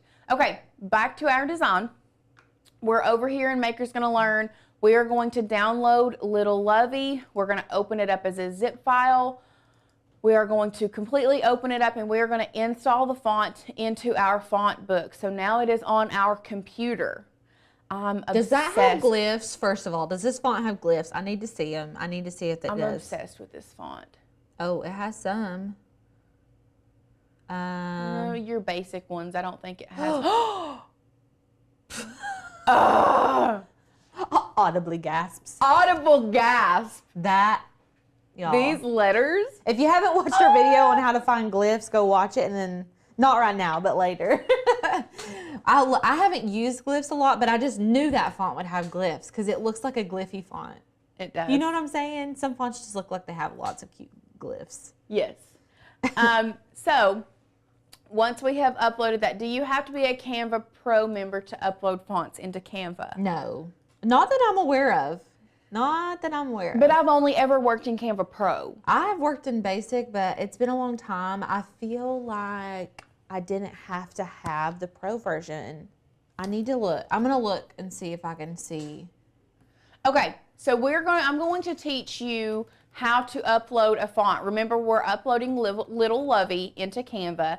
So once you click on text here, you go to Untitled Brand Kit, go to Edit, and then you can upload a font. You do have to have a Pro membership. So you do have to have Canva Pro to upload. However, Canva has a lot of great options with the basic access. With Correct. basic. But this is just using Maker's Gonna Learn. So if you want to use the Maker's Gonna Learn fonts, you do have to have the Canva Pro. Honestly, if you are sublimating, if you are a beginner with sublimation, I would go ahead and make the purchase for Canva Pro. Yeah. Go ahead and grab that because it's just a good resource to have. It is a great resource. Not only if you are beginner in sublimation, but if I've seen a lot of our friends that are on here talked about the selling course starting to sell their crafts, having Canva Pro and being able to create different things in there, like whether social it's media posts, mock-ups. There's so many different things you can do with Canva Pro if you are trying to sell your craft. For sure. But anyway, we're going to upload the font. We are going to go to... Diana said that she's... listen, I just Googled it. I Googled, can you add fonts to Canva? Can you upload your own fonts? And it says... Yes, you can add fonts to Canva, but the ability only comes with the Canva Pro. That was my Google search. So if you're not a pro and you're uploading fonts, let us know. I'm not understanding why it's not allowing me Did you install I did install it. I did install it. Go back and... Yeah, because we looked through it. That's weird. Try to do it again, maybe. Little Lovey zip. We've opened it up. Okay. Don't know where it just went. We're just going to search it. We have a basic Canva tutorial coming out. Also, I feel like everything I'm saying today is coming out wrong. Not meaning for it to. Let's there try it to is. install it again. I did install it. Right yeah, there it you is. did. That's so weird. I did. So I weird. did. Okay. We're just gonna exit out of all this stuff. We have a lot of stuff open. We're gonna cancel. We're gonna try it again. Okay, go recents. There is no recents. That's a lie. What a lie. Can you just search Lovey, like Well, right there it is. like for the unzipped portion? Oh, there it is. There she is. Sometimes, y'all, it does. Please confirm the following. Yes, yes, it is ours. If you are Maker's Gonna Learn member, you have access to use that. So there we go. Got it. Bravo. Bravo. Diana said, I believe you, but I'm going to have to go try. Maybe I'm wrong. Let us know, Diana. Okay, so we now have it. You see Little Lovey regular. So now what we're going to do, we're going to add a heading. We're going to go to here. We're going to search Little Lovey. And you don't have to refresh Canva when you upload fonts. No, like you do in you Design shouldn't have Space. to. So we are, did you say, do you want, no, you wanted one with your, I think Sadie needs a new license plate. Sadie had a monogram license plate, but she took it out. She was like, no more. It was black and sometimes red. Oh yeah, this one's cute. This is a very cute little. Okay, so what I'm doing, I'm just gonna like hand place my monogram. This is the easiest way that I have found to do it. So we are going to, I think I want it right there. The L may be a little large. We're gonna add an again, Little Lovey, S for Sadie. We're gonna pull this over here. Now, if you all know with monograms, you the last name goes in the middle, and we may have to move this L over just a smidgen. And then all I'm going to do here is I'm going to Command C and V. Well, normally I can just I can copy and paste. Let's see if we can go here. Copy, and then we're just going to paste. You can always just hit the duplicate button. Okay, where's that at? It just select the letter and then that little, it's like the two, yeah. Oh. Oh, it duplicated It the just circle. duplicated this one. Okay. There. There we go. Duplicate. And then bring this guy down. Still think this guy's a little bigger than our S. And if you ever want like exact size, you can just select that S and see what the font is. 149. That's 124. But sometimes if you do the same, see, this says 149. This is 149. Why? Can you duplicate the S and then see what it looks like? Like, and then and change it to an L and see if it does the same size. That is so weird. Why does it do that? I don't know. It's a lot. That's confusing. Let me try this. That bothers me. I want to like. Okay, maybe that's it. Okay. My L was a capital L. My S was a lowercase s. Oh. That's it. Okay. I was like, what? Yeah. So anyway, basically what you're going to do is you're going to come in here. I think do we like it better with a lowercase L? No. It just looks like a 1 to me. It don't look good. Okay. We're going to make this a little smaller. The second So we're L is the middle 133. initial, yes. The second, so Sadie's name is Sadie Lee Lewis. That's why, so the last name goes in the middle name here, first name here. So we went down to 133. Is the same size as this one. I think I want this down, and then we're gonna, I think I like that. Yes, no, maybe? Yes. Okay. I'm So like at a now weird we're going angle. to change the colors. So I'm going to once again come up here. We're going to go to our picker. I don't know. Ooh, That's cute. pretty. That maroon is very pretty. And then once you have selected and changed that one color, you can select them all. Do we want to try it in the peach? I don't think the peach is going to look as contrasty, but try it. No. You can't see it. Green? No. Sadie, you like the maroon the best? So what we're going to do now, I'm going to download this. I am going to... I'm trying to think of how I can download it and then get to it from my computer. So what you would do is you're going to download it. Then from there, it's going to open up. Here you go. AirDrop it. AirDrop it. I'm going to AirDrop it to my computer because I'm going to have to print it from my computer. I have not printed it yet. If you were, I'm going to pop it over to yours. Okay. And then you can print it. Send it. Okay. Yeah, you can send it since it's already on there. So once you have done that, once you have downloaded it, what you would do from there is you would hit, you would go to File, and then you would print it. Okay. I'm just going to go Command P. Okay. So from there, what you're going to do is you're going to change your settings. I'm just going to act like we're doing it on our workforce right now. We're not going to print it from our workforce. I'm just going to show you how you would do this. You are going to want to put it not US letter. We are actually going to be doing this on 8.5 by 14. So you want to go to your custom size. Do I need to scale it up at all? When I print it from here, just print it on 8.5 by 14 print and it it'll be on fine. 8.5 by 14. And let me go ahead and change this out real quick. Okay. Because I do have the A sub paper. I am using A sub paper for this. So one thing I do want to address is that you can use copy paper. That did not work. You can use copy paper to sublimate with.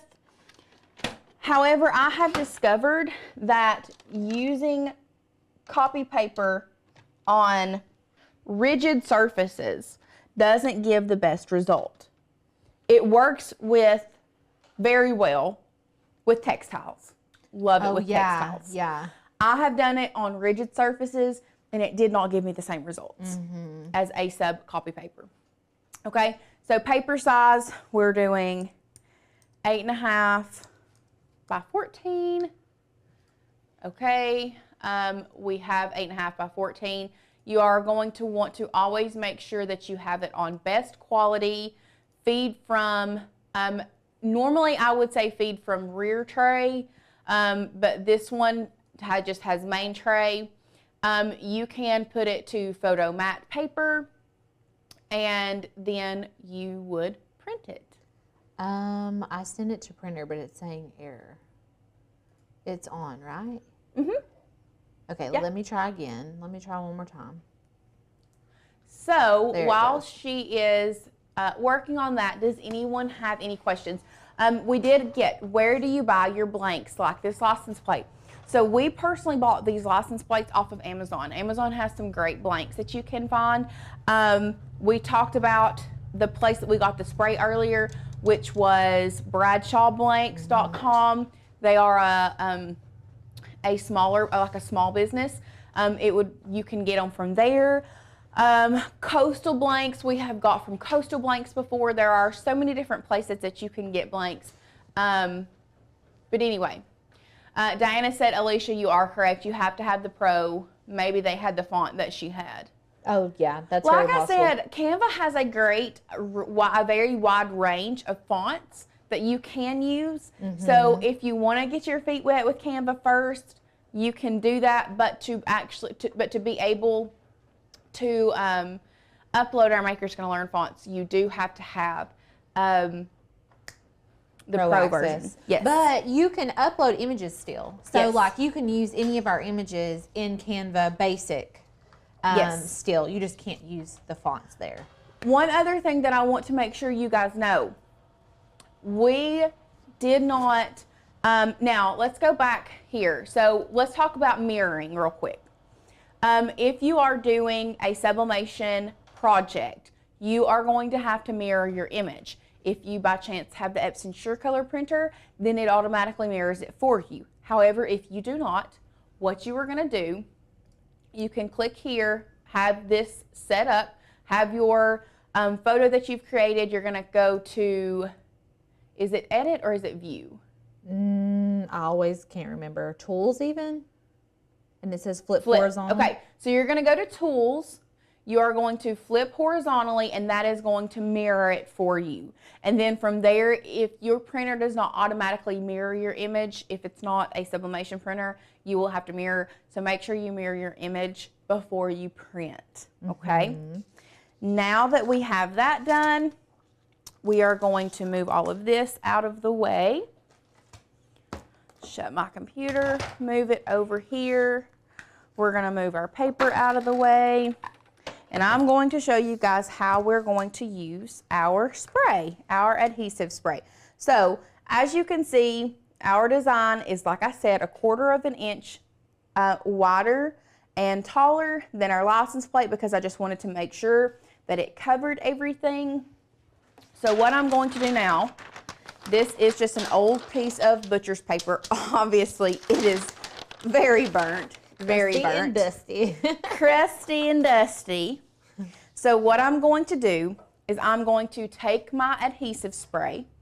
I'm going to give it a good shake. Shake it, shake it, shake it. Shake it, shake. And then I'm just going to do a very light coat. That's it. That's all? That's it. And it's already tacky. Daggum. That's it. It's sticky, y'all. It's so sticky. It takes very little. I put the butcher's paper down kind of as a protective because I will say it gets your surfaces pretty sticky too. Like you can rub up the adhesive. So it'll come off if you just rub it. It will come off if you wash it. But we're gonna let that dry, and then from there, I'm going to come here. I'm going to lay my blank down, press it on, and that's it. That's all she wrote. That's all she wrote. It's stuck. I need to make a new license plate too. Look at that. That is on there. I'm telling y'all, this adhesive spray is where it's at. That's cool. So I'm gonna put my crusty dusty butcher's paper back over here. I'll bring this more in view. We are pressing at a heat of 385. So I'm going to place my license plate with the sublimation printed up toward the plate. Tear us off another piece of butcher's paper. Place it down, and we're gonna press this for 60 seconds. And generally speaking, you're gonna wanna put your printed image up like Lauren did. There's like very, very few exceptions to that. The one Lauren's been testing out ceramic tiles. Yeah, so what I just did, just so you guys know, can they see this in the shot? So this, for this heat press, this adjusts my pressure here and here. I have been working with tile, so it was up, it didn't have as much pressure. So I adjusted my pressure down so it had more pressure. That way it really gets on there, and that's a little too much pressure. We're gonna come up off of it just a little bit. You can feel it when you try to push down. It's so hard to push down. Still a little too much, if you ask me.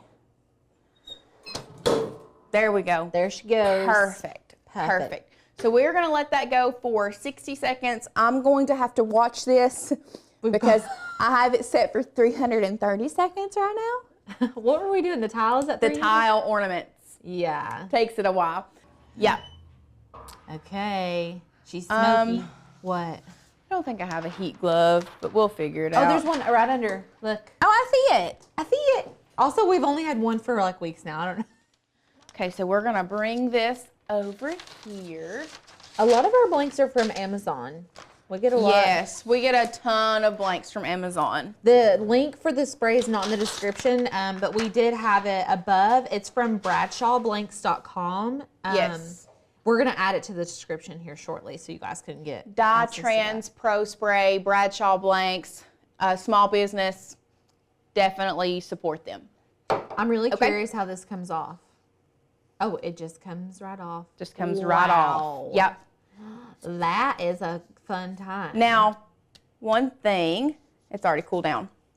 One thing, and this goes for all blanks, you may get some like, I did not, and that's a lot darker then we printed it from a different printer. oh yeah, I do. We did. We used the Workforce for the first one. We and did. also, did we not leave the plastic on the first one on accident? We did leave the plastic on the first one. And it sublimated all the way through still. So it will sublimate, but it's not going to give you So as it does. consistent. This is not from the spray. This is from just the paper. All you have to do. This is just a little bit of alcohol.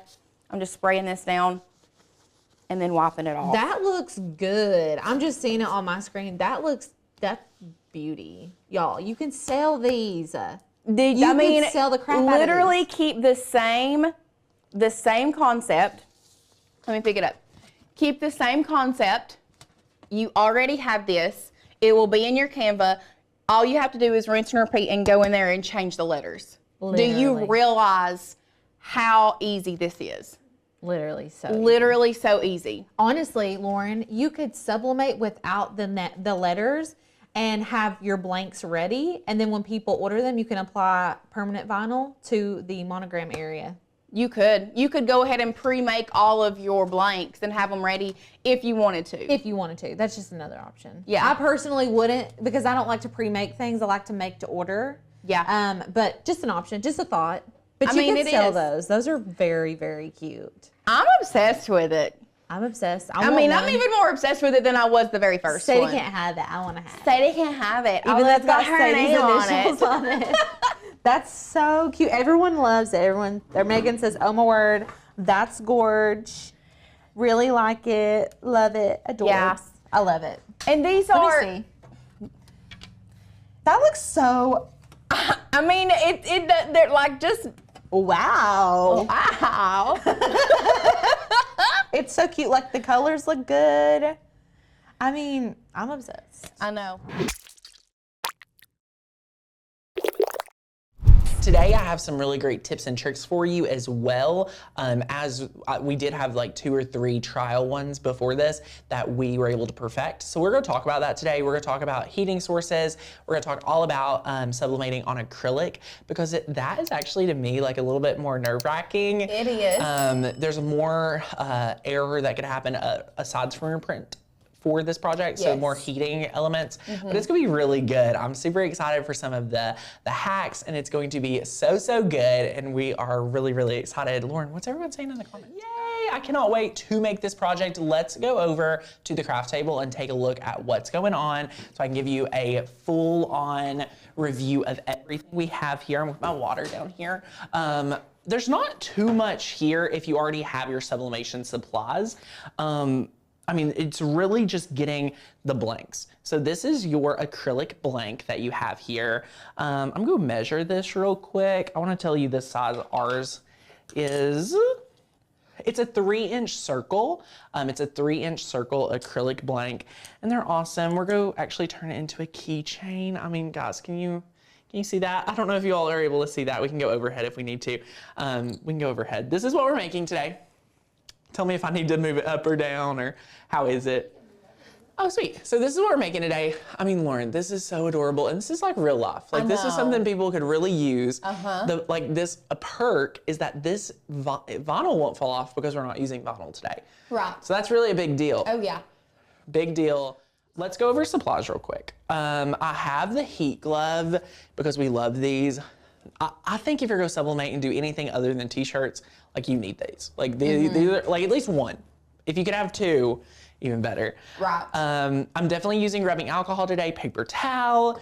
Because we're extra, we have everything you need to turn it into like an actual keychain. So we have all the hardware. We have the little, I'm having spacing out. Needle nose pliers. Pliers, yes, needle nose pliers, and then the little tassels, guys. The tassels are awesome, and all of this can be picked up like at Amazon. So you can check out our Amazon links down below to go shopping. That'll be so much fun. Supports the channel, and y'all, I have the StarCraft heat press today. And let me tell you, there's a TikTok coming out soon of Lauren and the StarCraft heat press. Yeah. Because let me tell you, this thing is heavy. Heavy. So We should post that TikTok right after yeah, this. we'll have to post it today just so you can see and understand what we're talking about. We'll post it on Instagram, so now you'll have a reason to go follow after the show. But this is going to be preheated to 385, and we're gonna heat this for 50 seconds. So a lot of our warping and our issues actually happened when we were using it at 60 seconds. For some reason, sublimation is one of those things that 10 seconds can actually do a big difference. It's like a big jump, whether it's your color's not crisp enough, it's not rich enough. 10 seconds can make or break a project, especially when you're talking about this adorable keychain that we're gonna do today. Now I have a question from a viewer that I wanna address. And they asked, Tanner, can I do this with infusible ink?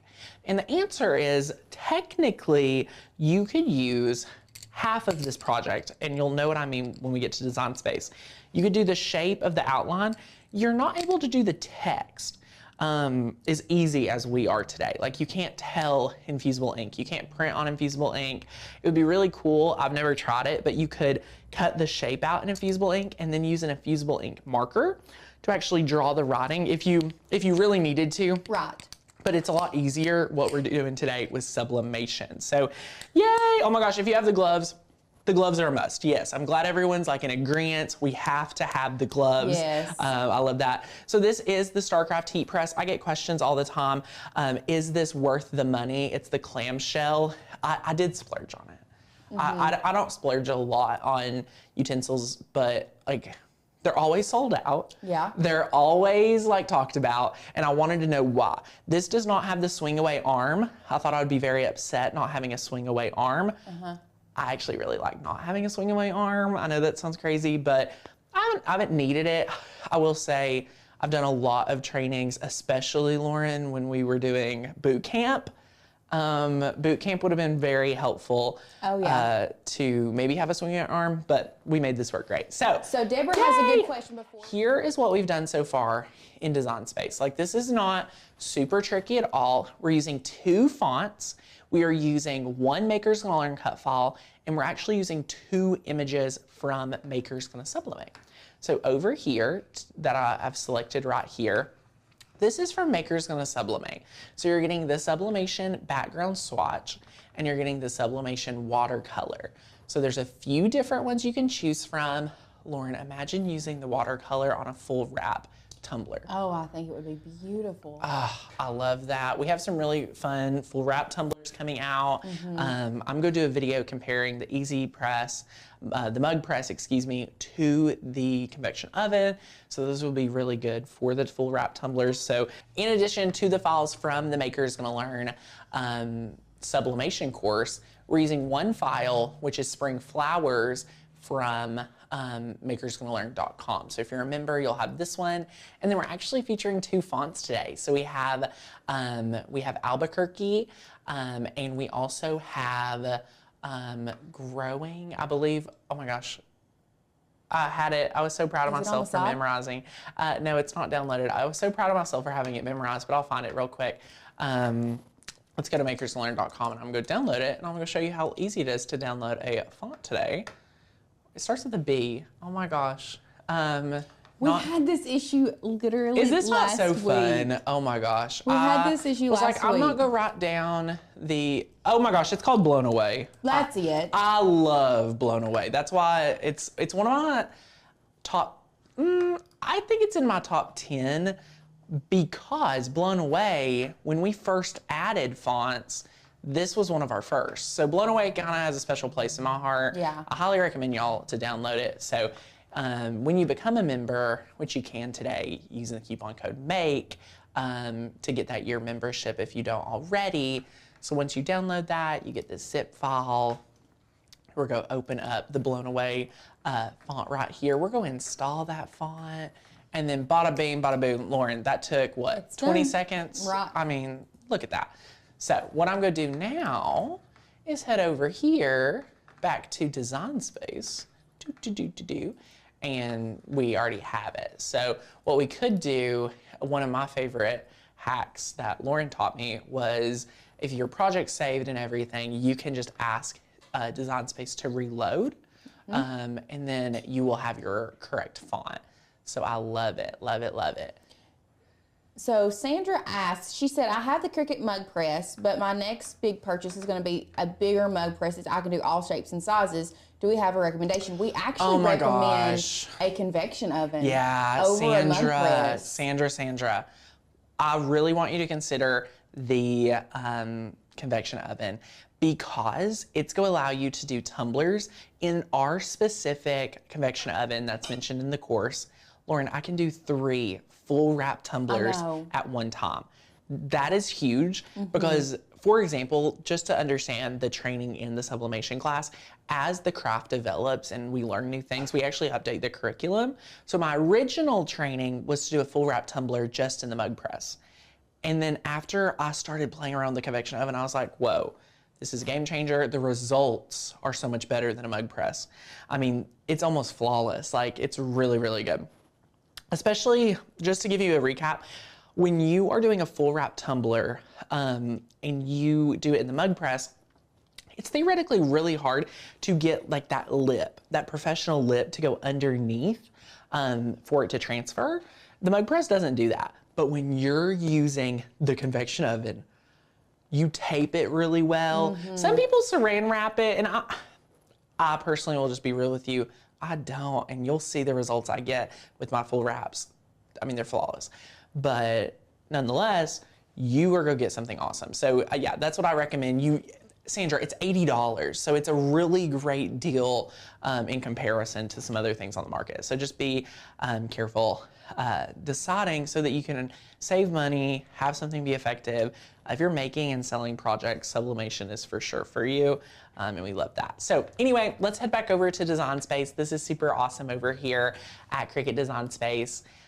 You can see I have the watercolor, and then right here, we're gonna take our background.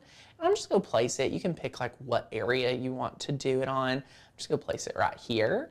And then we're gonna select 2 layers, these 2, and we're gonna press slice. So the cool thing about this is those shapes, you have access to those shapes with Maker's Gonna Sublimate. Yes. And you can make those shapes literally any color you want with the backgrounds. Yep. And that we have just by using that slice tool. I love the slice tool. I know. It's so good. And then now that we have that, we're gonna come over here and I'm just gonna pick 1 flower. So you can pick really whichever one you would like. You don't have to be particular today. For this one, I'm gonna pick right here. I'm just gonna zoom in, bring these over. And look at, guys, our new keyboard makes me feel like we really are going places. I know. Like, if y'all did not know, like, it's a game changer. Now, guys, if you're ever wondering, like, why is this not where I want it to be? All you need to do is select the layer and then go to arrange, and then you can click send to front. So I'm just gonna leave my cursor there for a second so you can see where arrange is. You can see my little cursor. You can see the send to front button. Feel free to screenshot this if this will help you in the future. So just click that, bada bing, bada boom. Now I can size it down. Love that, love, love, love it. All right, next up, we are going to pull out our 2 fonts. So again, we're using Albuquerque for the always. So you can just search Al and you can find Albuquerque. So Heather says, is the mug press course in sublimation? So everything in the sublimation course is going to be always available to you. Yes. If you don't have space for the oven is, when we say oven, it's not, it's literally like a tabletop. Like it would fit on this little table. Yes. It's, I mean, it's small. It's about, I don't want to give you exact dimensions. But it's not like a big oven, but we understand if you don't have space. But everything in the sublimation course will be available to you always. Yes. All right, so do you see how I just grabbed another text box? Guys, let's just have a quick overview of working with fonts. Let's do a little design. It is very intentional, my friend, that we have merged together a script font with what we call a basic font. So for Albuquerque, you could use the Albuquerque font. I love this one. If you're looking for one I love a lot as well, you could also use Barefoot Joanna. I feel like you all could guess that one. I love it. And yeah, you can always, merge it together with the Addie Kate font or the Blown Away font or any of our script fonts. Like, this looks really great together, and it's kind of awesome to have in your back pocket, honestly. So that's all you have to do to design it. What we did over here on the left was we took a 3-inch circle to represent our acrylic blank, and then we sized it down. So, but before we sized it down, we have one more tip. So if you notice, I have multiple layers. I mean, look at all these layers I have. I have 2 text boxes, I have the spring flower, and I have the slice result. If I press make it right now for those layers on the mat, you're going to see I have, you know, multiple mats. You know, there's quite a bit going on. So what we need to do is just select all of our layers. And we're just going to go ahead and click flatten. Now flatten is the one thing that probably needs its own training, because flatten is my secret weapon for turning any design into print and cut or into a sublimation file with Design Space. So that's all you do. You size it for your acrylic blank like we already did. And then you would print this out on some amazing, I'm actually gonna delete this out. You're go ahead and I'll flatten this one too. So they're both flattened. And then when you press make it, you're going to see we are actually going to print this through Cricut Design Space. So we're actually going to use Cricut Design Space for the sublimation training, which is awesome. Now we are actually not having to do any sort of mirroring today. Traditional sublimation, please mirror it, but today's project you don't have to, but if you need to, here's the mirror button. On, off, it's not necessary. So, and the reason it's not necessary is because we are actually, where it is an acrylic round. Yeah, sublimating the back. You're sublimating the back, that way nothing rubs off on the front. Yes. Thank you for reminding me to explain that. It's okay. And then when you press continue, I am going to help you all understand how to get the best basic print settings. So let's click send to printer, and we're gonna use system dialog and then press print. Oh, and I would turn bleed off. I accidentally forgot, but if you need to, say you're like me and you forgot to, click this X, click send to printer, turn bleed off, turn system dialog on, and press print. And then it's go pop up on the back, just like so. Now, I want to let you all know, when you are using a sublimation printer, you have to sync up your colors with your ink, with your printer, and your computer. They all three work together. The printer, the ink, your sublimation ink of choice, and your computer. They all three work together. So we are super, super excited for that. You can go over here and go from normal to best quality. I highly recommend that. And we're using A-Sub sublimation paper today. So A-Sub sublimation paper, we use our Epson, and that's awesome. So any of that is really, really good. You can have more, you know, kind of layouts. You could go over here to print settings. I like to tell it that we're actually using matte paper because it'll know that we need to go ahead and give a little bit more ink than if it was glossy, so it seeps in, which is great for sublimation. If you didn't mirror it, you could actually mirror it here, but we're not needing that today. And then you print it out. So pretend you printed it out and you have it. Let's go overhead to our design. So this right here is printed on A-Sub paper today, and it is awesome. So we love, love, love that. I'm gonna grab my pair of scissors, and then look, we're just gonna cut this out. So we're actually just going to cut this out today, just like so. Lauren, how is everyone doing? They're doing great. They are doing great. Heather, the one that we were talking about, the oven. Hey, Heather. The reason she does it is because she lives in a tiny house in Hawaii. She's living my dream.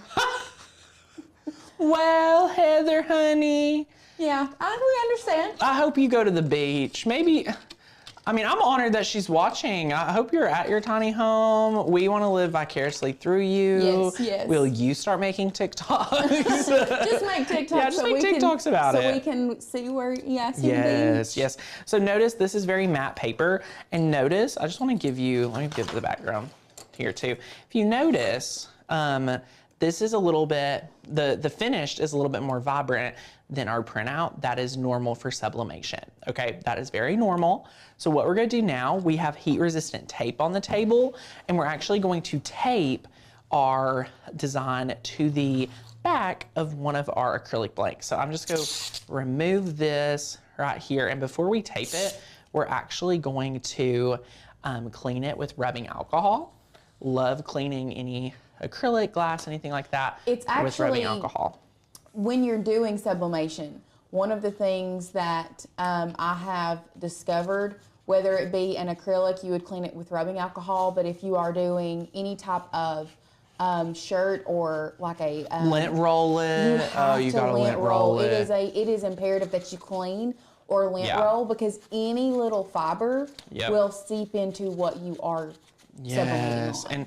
And you know, if you don't have, you know, if it's dusty or, you know, linty or anything like that, you're just not gonna get a great look for those t-shirts. So you just wanna be careful about that. So now that we have that, we are actually going to now take our design, and this is technically the back, but notice how we're just gonna lay it here, and then we can kind of place it perfectly, like wherever we want it. So right here looks good to me. And remember, now I can touch it because I'm touching the front, and then I'm gonna start taping it just like so. So I wanna make sure I really secure it on here, because we're placing this inside our big ol' StarCraft clamshell, which if you're just tuning in, I love the thing. Like, I absolutely love our clamshell. So Mommy Care said, can you sublimate on any acrylic keychain or any acrylic blank?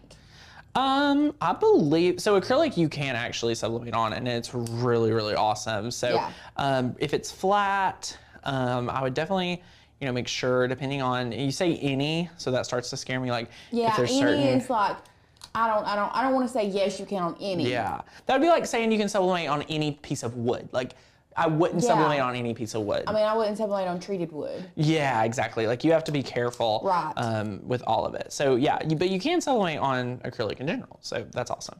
Okay, so I just added some tape. I'm gonna add one more piece for safety.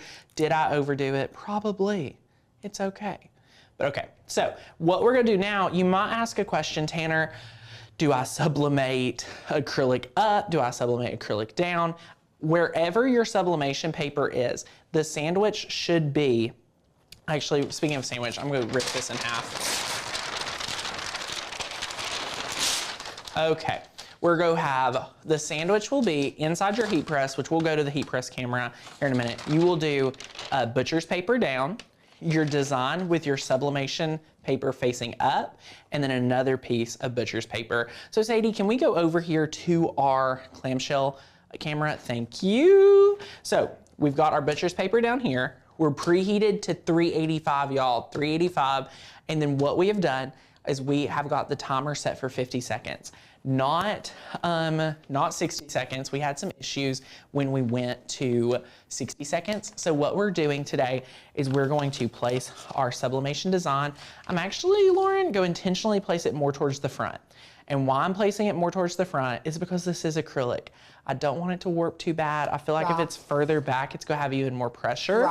I let the pressure gauge on mine kind of loosen up. Yeah. Mine's not gonna be, I almost thought about just holding it, like not even fully pressing it down. You could do whichever one. I would test it and be careful. So we're gonna place another piece of butcher's paper. If you don't have butcher's paper, y'all, you need the course, because if you don't know why you use butcher's paper, what it's for, just get the course. Like, you really need it. It's really important. So now we're gonna press this down, and that's a little scary. Like, hearing that click in is very, very scary. And so it's already counting down the 50 seconds. We did get a question, can you sublimate with your press iron? I'm gonna say no, because I don't think the irons, like press irons that you use when you are pressing your clothes, they don't get hot enough anymore. Right. This needs to be, we are sitting at what, 385 is very hot for Cricut, and is almost one of the highest temperatures I'd use when I'm sublimating. Like 400 is like the top. So 385 is very, very warm. So no, this is not something you can do with a regular iron. You need a heat press. You could do a version of this with an easy press. Yes, you could I would love to see, I mean, you could easily do this. Oh, here we go. Okay, this is important, so we're gonna be quiet. Yep, so we're opening this up. Now, the number one thing we're gonna do is we're gonna go straight from here, is we are putting this straight inside of the water, okay? So we're placing this right into the water. I just wanted you to be able to see us place this in the water. And we're gonna let that's what we're gonna use to cool this off. Now ours did warp, so I'm actually gonna share with you how to fix that after we let this sit for about 2 minutes. So I'm gonna go back over to the main camera. So right back over here, I'm turning my heat press off because it gets hot. It's like warm, like I'm sweating. So it's so good. Make sure you use cast acrylic. Thank you, Karen. Cast acrylic is really great for this, and we love that. So we're gonna let this cool off a little bit. It's very important. She did say she meant the Cricut press iron, like so if it's the Cricut easy press. Yes. Because you can get to 385 degrees. So that is awesome. But we're just gonna let this sit here and cool off. So what we are gonna do is plug in our our Wagner heat gun. And then what we're gonna do is here in a minute, we're gonna use a little pan and a bottle of paint, and we're gonna unwarp it. So this is gonna be really great. Lauren, I don't know about you, I love my Wagner heat gun. Yes. I use this for a lot of tricks, a lot of different DIYs. It's so good. So anyway, I'm just going to throw this away, just like so. So that water also helps the paper come off of the sublimated acrylic as well. Yes, it's not just to cool it down, it's also to help bring that paper There's off. multiple hacks happening here, which is really awesome. I love that there's multiple hacks happening, and it's so good. So here we go. Look at this. We can go overhead if we're not already, so you can kind of see here in the water, you can kind of start taking this tape off. And it's okay if you have paper that gets stuck to your acrylic. That is part, because I remember the first time Courtney, she was freaking out. She freaked out the first time that she sublimated on acrylic. But it's one of those that if you let it sit in the water and you just kind of rub it off or scratch it off, it comes right off. Yeah, I'm getting the tape off first. I found that to be, like, once the tape's off, everything else is just kind of flow a little bit better. So while we're doing this, like, let me know if you all have any questions. Are there anything you all want us to cover? This could be membership related. This could be Cricut related. Sublimation related. Oh my goodness. Oh my goodness. Carol says, I ruined a garden flag the other day. Do you think it was weight of Big Easy Press? Temp suggested from 143 or time. Carol, were you sublimating or Cricuting? She says ruin. I want to assume sublimating. Carol, were you sublimating? Let me know. So what I'm going to do is just start using my finger and start rubbing it off. And as you see here, it just starts coming off kind of in chunks, which is great. So look at this. Oh my goodness, look at this. It is a little, just a little bit time consuming to take that paper off. So just be patient. Yeah. Give yourself a little grace. Yes. It's all about that. So let's see how many friends we have with us today. We have 206 watching. Woohoo! Hello, everyone. Which is a really good number, I feel like, for the last little bit. Yeah, I love that. So I'm just cleaning this up. Can you use infusible ink sheets on acrylic blanks? Can you use infusible ink sheets on acrylic blanks? Yes. So it is just printed. Sublimation. So yeah. So that's what you all should take away from this video, is that, believe it or not, sublimation is like printed infusible ink sheets is just printed sublimation. Like, instead of you printing your own sublimation design, Cricut printed it for you, and you are just going to use theirs. Okay, so Michelle, while he's doing this, your question popped up. I have sublimation seatbelt straps. Are you meaning like the actual strap of like a seatbelt, or are you talking about like the little cover that goes over it so the seatbelt doesn't rub like on your neck? Oh, I bet it's one of those. That's cool. That's what I was thinking. Awesome. Anyway, she asked what temperature time would you recommend on a swing away? That's something that you have to play around with. If it is like the fuzzy, like kind of plush thing that you put around a seatbelt, I would think it would be about the same as a blanket, which I think we did at 400 for 60. Is that right? 400 for 60? Yeah. So I love doing sublimation with blankets is actually so fun. So fun. So Carol said she was sublimating. Michelle, and then Michelle said it's a cover. So if it's one of those like Velcro covers that is kind of more plush, that's what I would suggest. Tana, do you have any? You know, I would say 400. I would say 400. And we're trying to figure out time too. She said temp and time. Yeah, 400 for 60 seconds. If it's more like a blanket material, that's what we use, and it works really, really good. So that's what we recommend. I love that. You're gonna really enjoy being able to sublimate on blankets. Like, I just want to give a highlight. I teach how to sublimate on blankets in the course too. So we love that. I've done it live as well, but there's so many good tips that you'll enjoy. So not plush. I bet it's more of the neoprene. Neoprene, okay, yeah. Around the same time, 380 might work. One thing I do love is in the Maker's Gonna Sublimate, just like in our membership, we have a temperature chart for our friends that are cricketing. We have a temperature chart for our friends that sublimate. So feel free to download that when you join, because let me tell you, trying to scour the web for all the different temperatures, very frustrating, y'all, very frustrating. So definitely check that out. Now, what we're going to do, this is the fun part.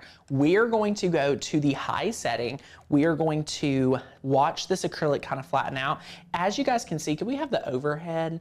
This overhead right here, you guys see that? That is not cutting it. I know. Not cutting it. So we're just gonna melt this, and then I'm going to place a paint bottle on here just to help flatten it out because it will be very warm. So we're just going to It doesn't have to be an actual like paint can, like anything heavy that's not going to, like, I don't want to say ruin with the heat because it is gonna get hot. Yeah, that is true. So I'm just gonna warm this up. Just warming her up. I didn't think about neoprene. Guys, when you think about all the different things you can sublimate, I mean, I just get so excited. Yeah. Let's see. What are our friends saying? Would it be easier to clean the paper off with a pan scrubber? I thought about using a hand scrubber, but then I really like to keep my material simple, and using your fingers fine. So that's why I didn't. Oh, Linda, please email us and we'll get you the temperature chart. So I'm going to drop that link for our customer service team. Yes. If anyone has any questions, definitely email us. It's hi@makersgonnalearn.com, but I will drop that right here. Yes. Now look, it's already flattening out, and you really don't even have to use the paint can because it's already flattening out. I should have put a piece of butcher's paper under here. Are you warming the front or the back? They're asking. I'm warming the back because wherever it's warped, I'm wanting it to flatten out. So you can then place that on there, just like so. So I can kind of see how it's doing. Oh my goodness, that was, wow. That flattened out quick. That flattened out real quick. Real quick. Oh, she's hot. Okay, we're gonna sit it over here. But as you guys can see now, I mean, this is that was so fast. I love that. Okay, so after that's flattened out, you guys, that was impressive. Like, obviously not everyone's gonna have a heat gun, but what I'm gonna tell you is that if you don't have a heat gun and you're doing this project, Lauren, I don't know if we've tried multiple ways, but you're still running a risk of warping because you're having to get it so hot to sublimate, but then the acrylic wants to obviously warp a little. Yeah. Were we just talking about like flattening the acrylic? They were asking, can you flatten it as soon as you pull it out and then put it in water after it flattens? I don't think so. From us, I don't believe so, because it would be like extra hot. Or you can't, because we didn't test it that way. Yeah, this was the easiest way for us to get the result, but also we have the heat gun, so like that was helpful to have in our back pocket. So I'm not sure. I do have another one that we could just hypothetically test real quick. I would say let's do it. I mean, why not? That's what you all are here for. We're here to hang out. We have it, so we'll do it real quick. We also had a friend ask us. Hello. Let me find it. Because it was really good. It was why why are we using the heat gun? Where did it go? Oh, the heat gun. Well, we were flattening it out. There it is. Why the heat gun rather than boiling water? Oh, well, maybe you could use boiling water. Again, we have a craft room. So in our craft room, we don't just boil water a lot. But I mean, I guess it would work. If it gets up to that temperature for you to be able to pull it out and. Heck yeah. I love that. Okay, so we're just go do this real quick. I'm turning my clamshell back on. I'm gonna try to see if it remembers our settings. She said that she reflattens her acrylic plates with boiled water. Oh, look at you. I mean, I love it. I do too. I absolutely love it. I do too. So, okay, what we're gonna do is we have another one because we just magically have others, and we're going to. I'm gonna set this up to where we're gonna take it and like instantly flatten it. Yeah. Like no cold water, we're gonna try to flatten it right away because I think that's a great idea. So I'm gonna have my handy dandy Wilton pan here. I'm going to have my butcher's paper. I'm gonna grab more butcher's paper and then we're just as soon as we press that, we're going to flatten it out with our handy dandy StarCraft chalk and mineral paint bottle, which I mean, hey, we flatten it, we flatten it. So yay! An embossing wand, I believe would work. It would take a little bit longer. Because let me tell you, this heat gun gets hot fast. Yeah. So we're at 266 degrees. So real quick, let's just talk about, just add your keychain accessories. I would recommend having a pack of these on hand if you're a Cricketer or crafter at all, because you're gonna use this in many different crafts. Leather keychains, acrylic keychains, you can put vinyl on acrylic as well. So if you're watching today and you're like, I don't sublimate, what can I do? You can add vinyl to these. You can paint the backs if you want. If you don't wanna do the watercolor design that we did, that's very trendy. Lauren, who hasn't seen the vinyl and the paint on the acrylic keychains, I mean, that's awesome. So yes, so good. And yeah, we're just getting preheated right now. Now I wish I didn't turn it off. I mean, well, it was getting very hot. Can you feel it over there? Can you feel it over there? Not necessarily can I feel it over here, but I also know that we don't have the air on in here. That is, all right, guys. So we've been able to take this. I taped it just very gently. We're really not even worried about the design at this point. We're mainly worried about getting this sublimate. So let's take this, place it down, and then place this right here. And then we're gonna do this real quick. And then boom. Okay. So for those of you that, if you are just now joining, what we're doing is so you can learn with this. Okay, we gotta do this fast. Boom. We're gonna take this, pull, boom, and boom. Actually, when you pulled that out, it didn't look like it warped. Really? Yeah. I mean, from over here, it did not look like it warped at all. It looked like it was warped when I looked at it. Okay. Okay. I mean, maybe it wasn't. I don't know. I don't think it was. But if it was, it's not no more. It's not warped now. Look at that. Oh, well, I guess it's still hot. It's hot. Don't touch it. Put your gloves on, child. Okay. Don't break it. It's okay. It's good. It's good. It's actually really good. It's actually a lot better than our other one. So like you can, here, we'll go overhead. You can see like it's barely, I mean, this is so much better than before. So right. Yeah, that's awesome. And you have this. So, wow. I mean, look, so I think it works, but also I don't think it warped near as bad. We could say that. I probably would have personally would have left the paint can if it was more warped than that. Probably would have left the paint can just a little bit longer. Yeah. But I really, I just don't know that it was warped when we pulled it out the first time. And I think it's because, I'll clean that up later. Here's my theory. Oh, Lauren's got a theory. I love it. I love it. I'm loving it. Yay. So today we are really going to be focusing on sublimation. So what we are giving you all today is $70 off our Maker's Going to Sublimate course. If you are wanting to get into sublimation, this is definitely where you need to start. It is a great start. Even if you don't have your printer and you don't have the things that you need, getting that, if you know you're going to get into sublimation, getting that course and really learning and getting prepared.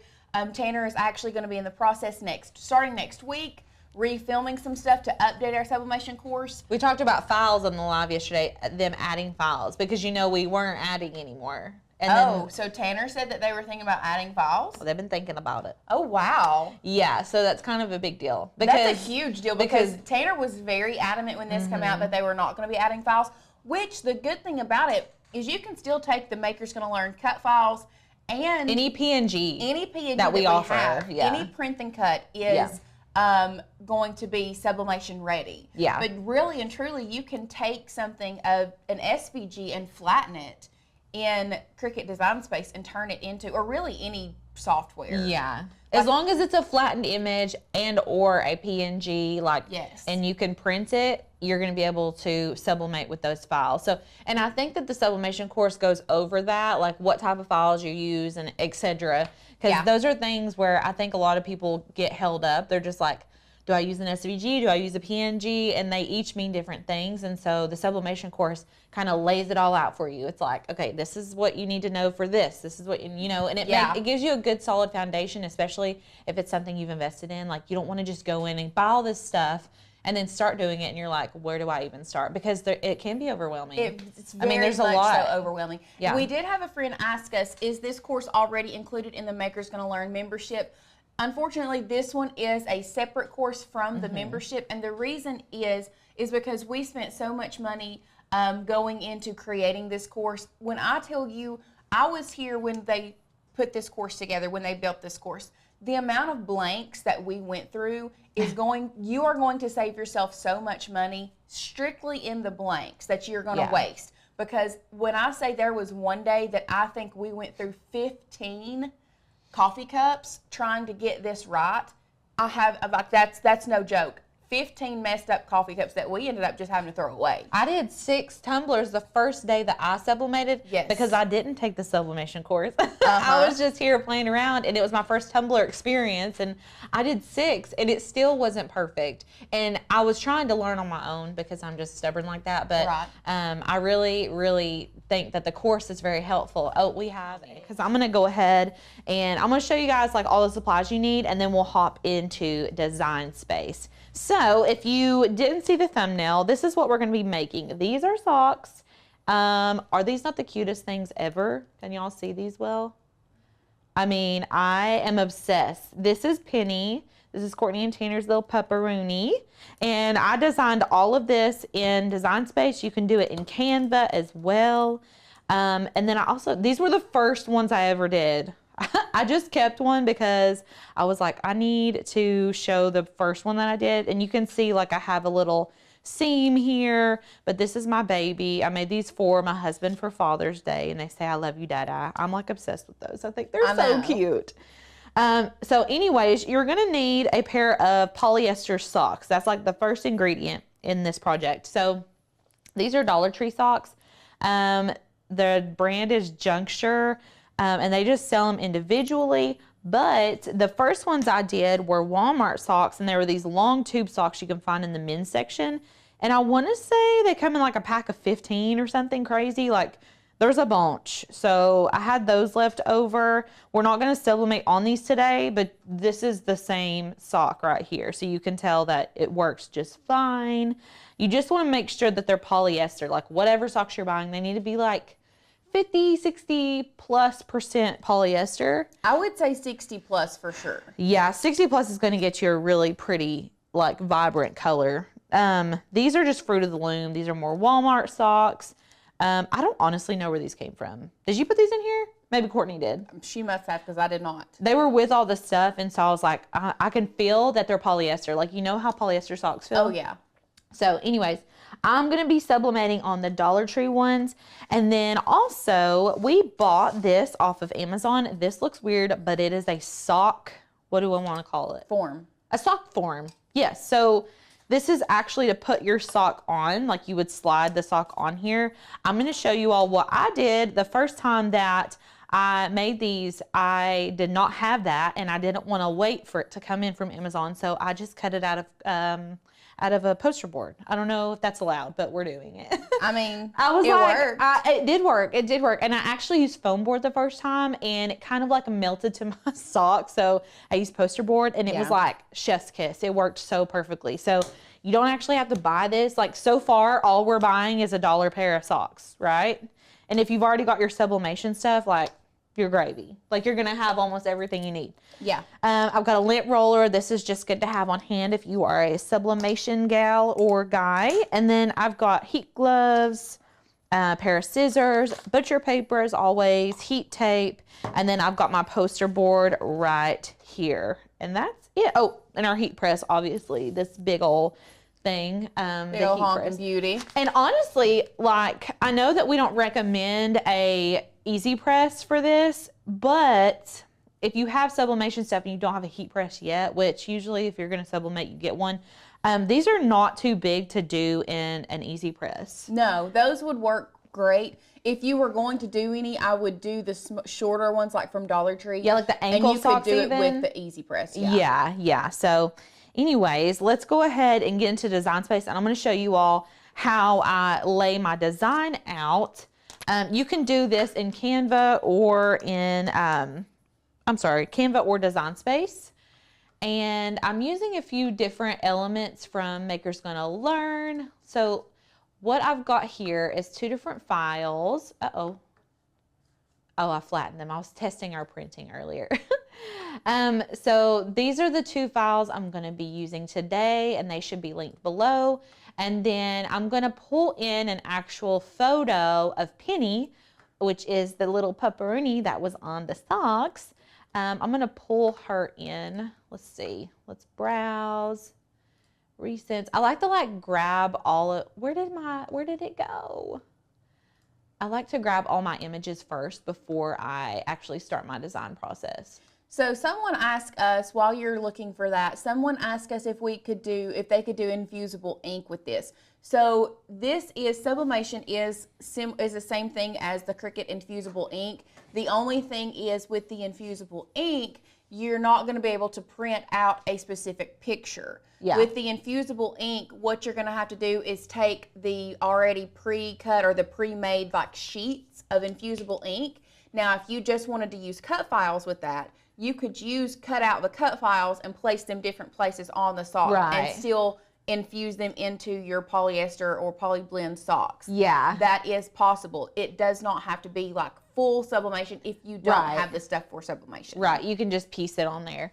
I'm doing this in Design Space. I can show you all quickly how to do it in Canva, just how to set it up if you all want me to. If you guys do, just leave a comment and say, I want to see Canva, I want to see Canva, because I see a couple of people saying, I wish you all did more Canva tutorials. I want to see it in Canva. And it's just as easy. Yeah. But okay, we're going to start in Design Space. So I uploaded the image, and then right now it's going to have me select the image type. We almost always select complex. I've never really used the other settings for any other reason. Yeah. And then I'm going to remove the background. Now this is a big image, so it may take just a second. This is going to remove most of the background behind Penny. But what I'll do afterwards is manually go in and erase the body. So you can see here, this is just with the background removed, which is an amazing feature on Design Space. But what I'm going to do Everybody's saying Canva. So just a little quick heads up. We've done Canva tutorials before. We've done quite a few Canva tutorials. Yeah.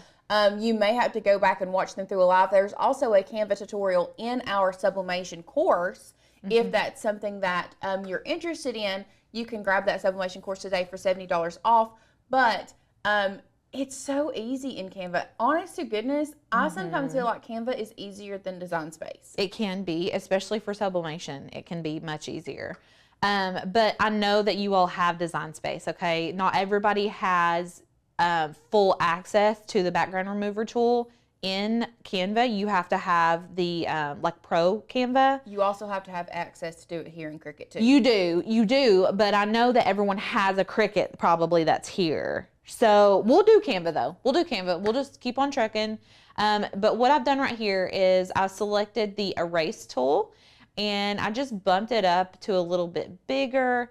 And what I'm gonna do is kind of go along this edge. And now listen, this is really far away from me right now, so I'm trying to get as much as I can. You can also use the select tool to select entire portions that you want to erase. But this is very fine detail, so I'm just gonna use, see, you can yeah, You can see what's happening there. I'm just going to keep using this manual erase. We're just going to get all of this off of here. So, okay, Penny's little floating head is there. I'm going to press apply and continue. And then I'm going to need the print and cut image. If I select cut image, we're just getting the outline of Penny's head. I want to see her gorgeous little face, and I'm going to upload this. And then what I'm going to do is pull in the other elements that I want on my sock design. I just have 3 other files, and I bet y'all are thinking, you didn't use those on your socks. Well, I'm going to break these files apart and use parts of them, which I do a lot. I like to pull in the SVG and then use the portion of the file that I need. So I'm going to add to Canvas, add all 3 of those things to Canvas. Affinity. Yeah, so I haven't used that. I've seen a couple people that have been using Affinity. That's not something that I'm familiar with, but I feel like a lot of people have started using it, and it might be something that we need to start looking into. Yeah. The possibility of it. Okay. Yeah, I'll have to look into that. Okay, so I've got all 3 elements. What I'm going to do next is measure my socks. Okay, so what you'll do... Oh, looky here. They're laying everywhere, honestly. Thank you. Okay, so what I did, okay, and listen, I don't know if there's a right or wrong way to do any of this. This is just what I made up, okay? So I'm going to just line those up, and I'm going to measure. This is just so we know like how big we need to print it and how big we need our design to be. So I'm going to measure it. So it needs to be at least 7 by, and I'm going from the top of the sock to the toe of the sock by 11. So realistically, we'll probably print this on an 8.5 by 11 sheet of paper just because that's the format of our printer. And so what I'm going to do in Design Space is make a shape. I'm just going to make my shape 8.5 by 11, which is going to be the size of the paper that it's printing on. Let's see, 8.5 by 11. Uh-oh. 8.5 by 11. Here we go. Okay, and then if you didn't know, Design Space now has the operation to turn your like shapes into guides rather than cutting the shape out. It's just a guideline for you, and it'll be in red. So what I'm gonna do is start pulling all of these elements into my design. So I'm gonna go ahead and shrink Penny's face down. I'm going to shrink it down just a little bit more. And I'm going to go ahead and break apart these elements because I don't need all of it. So I'm going to start with this You, Me, and the Dogs. I'll ungroup everything. And you can already see the text just kind of falls off. All I needed was this bone. And then for the little paw prints, I'm going to contour this out. I'm going to hide all contours. And then I'm just going to select these little bean toes. Do y'all call them bean toes? Bean toes. I know me and Sadie both call them bean toes, but we're cat people, so maybe they only say that about cats. I don't know. I mean, I have a cat. Do you call it bean toes? No. Oh my gosh, I had a cat and I literally his name was Pickles, but I called him Bean Toes because his toes look like beans. Beans. Okay, so these are all the elements. The other thing that I did was add in some text, and it says Dog Days. And I used our Saturday Night font, which is like one of my all-time favorite fonts. This font is so cute. I think I have it downloaded. If not, I'll show you guys where to download it. We also have an issue we need to go to. What? No, I was just saying me and you have an issue with you overusing Saturday Night and Groovy Moves. I know. It really is a problem, you guys. I can't control myself. I really can't. So these are my 4 elements. So you don't want to get too crazy when you're making a pattern. Like I don't want to go probably more than these 4 simple things. And these aren't super intricate either. So you need to think about, they're going to be very small. Like whenever you design things onto whatever you're putting it on, consider the size of what you're putting it on. So there's socks, and you want Penny's face to be the most noticeable thing out of everything. So her face will probably be the biggest item on the entire sock. So I'm going to send our guide to the back, and what I'm going to do is I'm going to go ahead and lay her face out wherever I want it. So I'm just going to duplicate this, and duplicate it. And you'll have to play around with where it is. If you want it to be exact, you can sit here and line all these up. That's just not who I am as a person. Yeah. But I respect it. That's your journey. I'm just not going to sit here and do that. Alicia and I have also decided that I was saying something the other day. I can't remember what it was. And I was just like, you know what? That's not my journey. That's their journey. We have decided that that's the new, I guess, bless your heart. Bless her heart. Yeah. The new thing for, oh, bless your heart. Yeah. I mean, if you're from the South, you get it. Yeah. Oh, that's so funny. Also, we had a lot of people saying that they love Groovy Moves and their different fonts. If you are a Maker's Gonna Learn member, I want you to drop your favorite font in the comments. Let's see those favorite fonts that you all have. I'll tell y'all, my top 3. Well, oh gosh, I got a lot of favorites. My top 3 though are probably Groovy Moves, Saturday Night, and oh shoot, it just led me. Oh, Vintage Jeans. Yeah. I love Vintage Jeans. I use that font for everything. Okay, so, whoa, did you guys just see what happened? Why did it do that? Okay, I'm just playing around with my placement. I'm moving things around. You can tilt them and duplicate them and add them wherever you want. If you wanted to, you could just do the faces. If you feel like this is just, whoa, there's too many elements, I don't want all that, that's totally fine too. I just like a little zhuzh, you know? Annie Carroll is another good one too. Oh man, see, I got too many favorites. Because I love Annie Carroll. I'm going to turn all these just so they're like all facing different directions. And you can do whatever color scheme too. Maybe we'll do a different color scheme this time.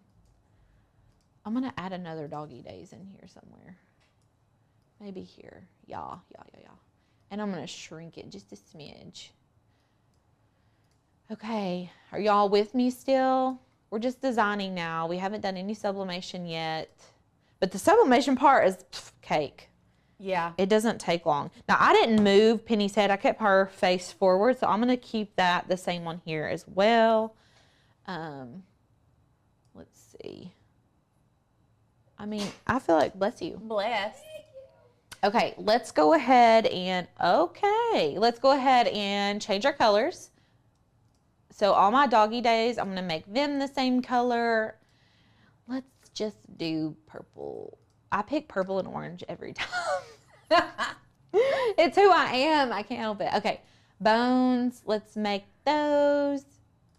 A light, let's make them like a yellow. Oh, I don't want to do that. Maybe let's do like a golden yellow, like a peachy, perfect. Okay, and then our paw prints, we'll make those all the same color. If y'all do these, I really want to see what you come up with. I just love to see it, what people design. I'm like a design person. I like to see what you come up with and what you think looks good together and all that. So I'm gonna make that a little bit darker.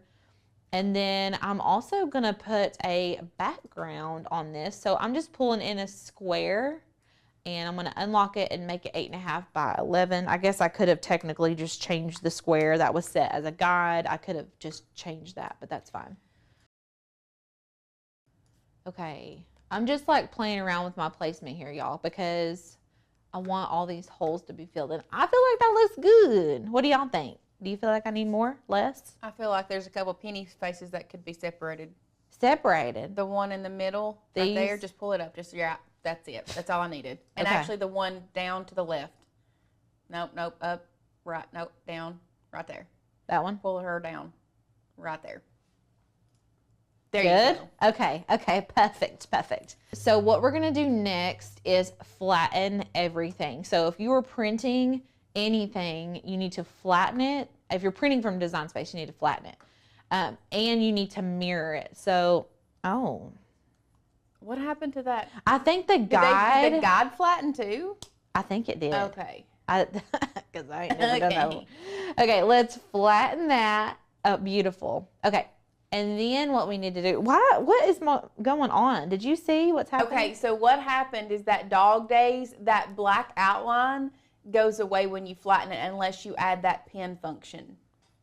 We don't want that, but I'm going to make this a dark purple. Make it darker, and then it won't do that. Yeah, let's make these. What I was saying, though, is on that left side, it like shrunk my square for some reason. That's okay, though. This is cute. Love this.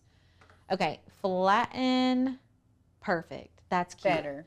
Now, so what we're going to do, if you wanted to print this right now, you couldn't. Like, if I go make it, it's going to say project's incompatible. It's too small. Well, we have a hack for you because I print and cut, or I print for Sublimation from Design Space often.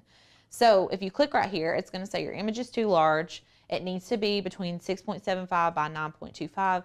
So, okay, we'll do it. Let's shrink it. Let's see, that's 6 by 7. That's perfect. It doesn't have to be anything exact because we're going to stretch it back out anyways. We're going to go to make it. So we shrunk our image down to what would get us to this page, which is between 6.75 by 9.25. It needs to be within that range. What I'm going to do here is mirror my image. Always mirror your image. If you were sublimating, there's like very few exceptions that you wouldn't do that.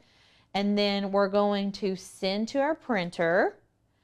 We're using the Epson Workforce. I don't need a bleed. We're not cutting. I am going to use the system dialog.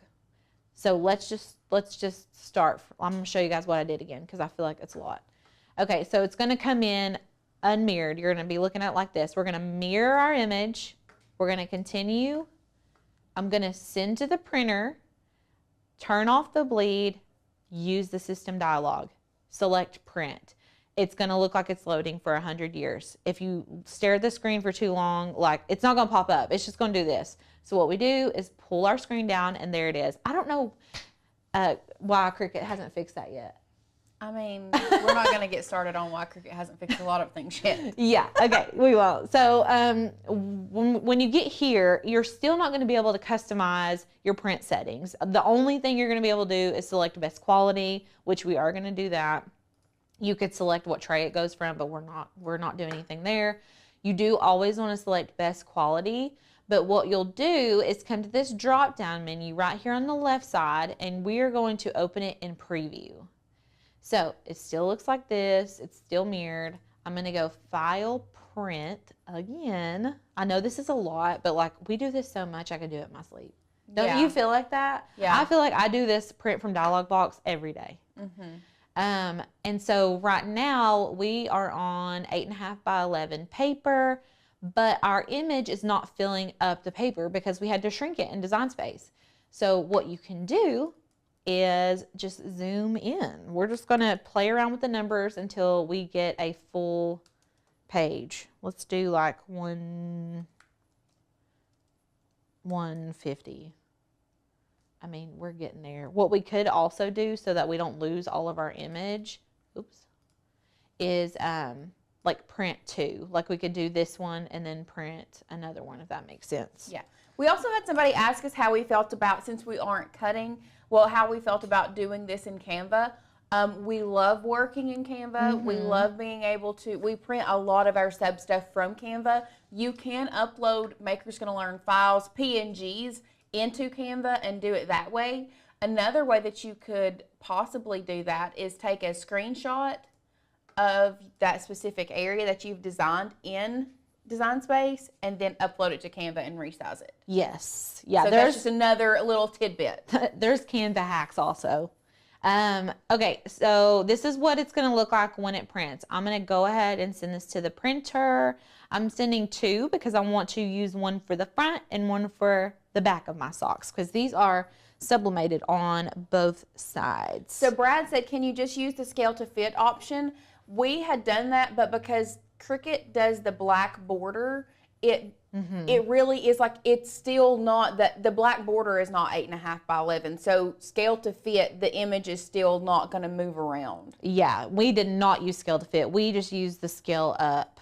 So. And we didn't use scale to fit. We did 110%. 175%. 175%. But listen, it's going to be different for everybody because depending on your design, you might not want to like miss out parts of your design. And honestly, if you're working in Canva, it won't be like this as much. Like you won't have to do all this. So you know what? Let's just go to Canva. I'm going to show you guys because y'all want it. And I'm hoping Canva is logged in here.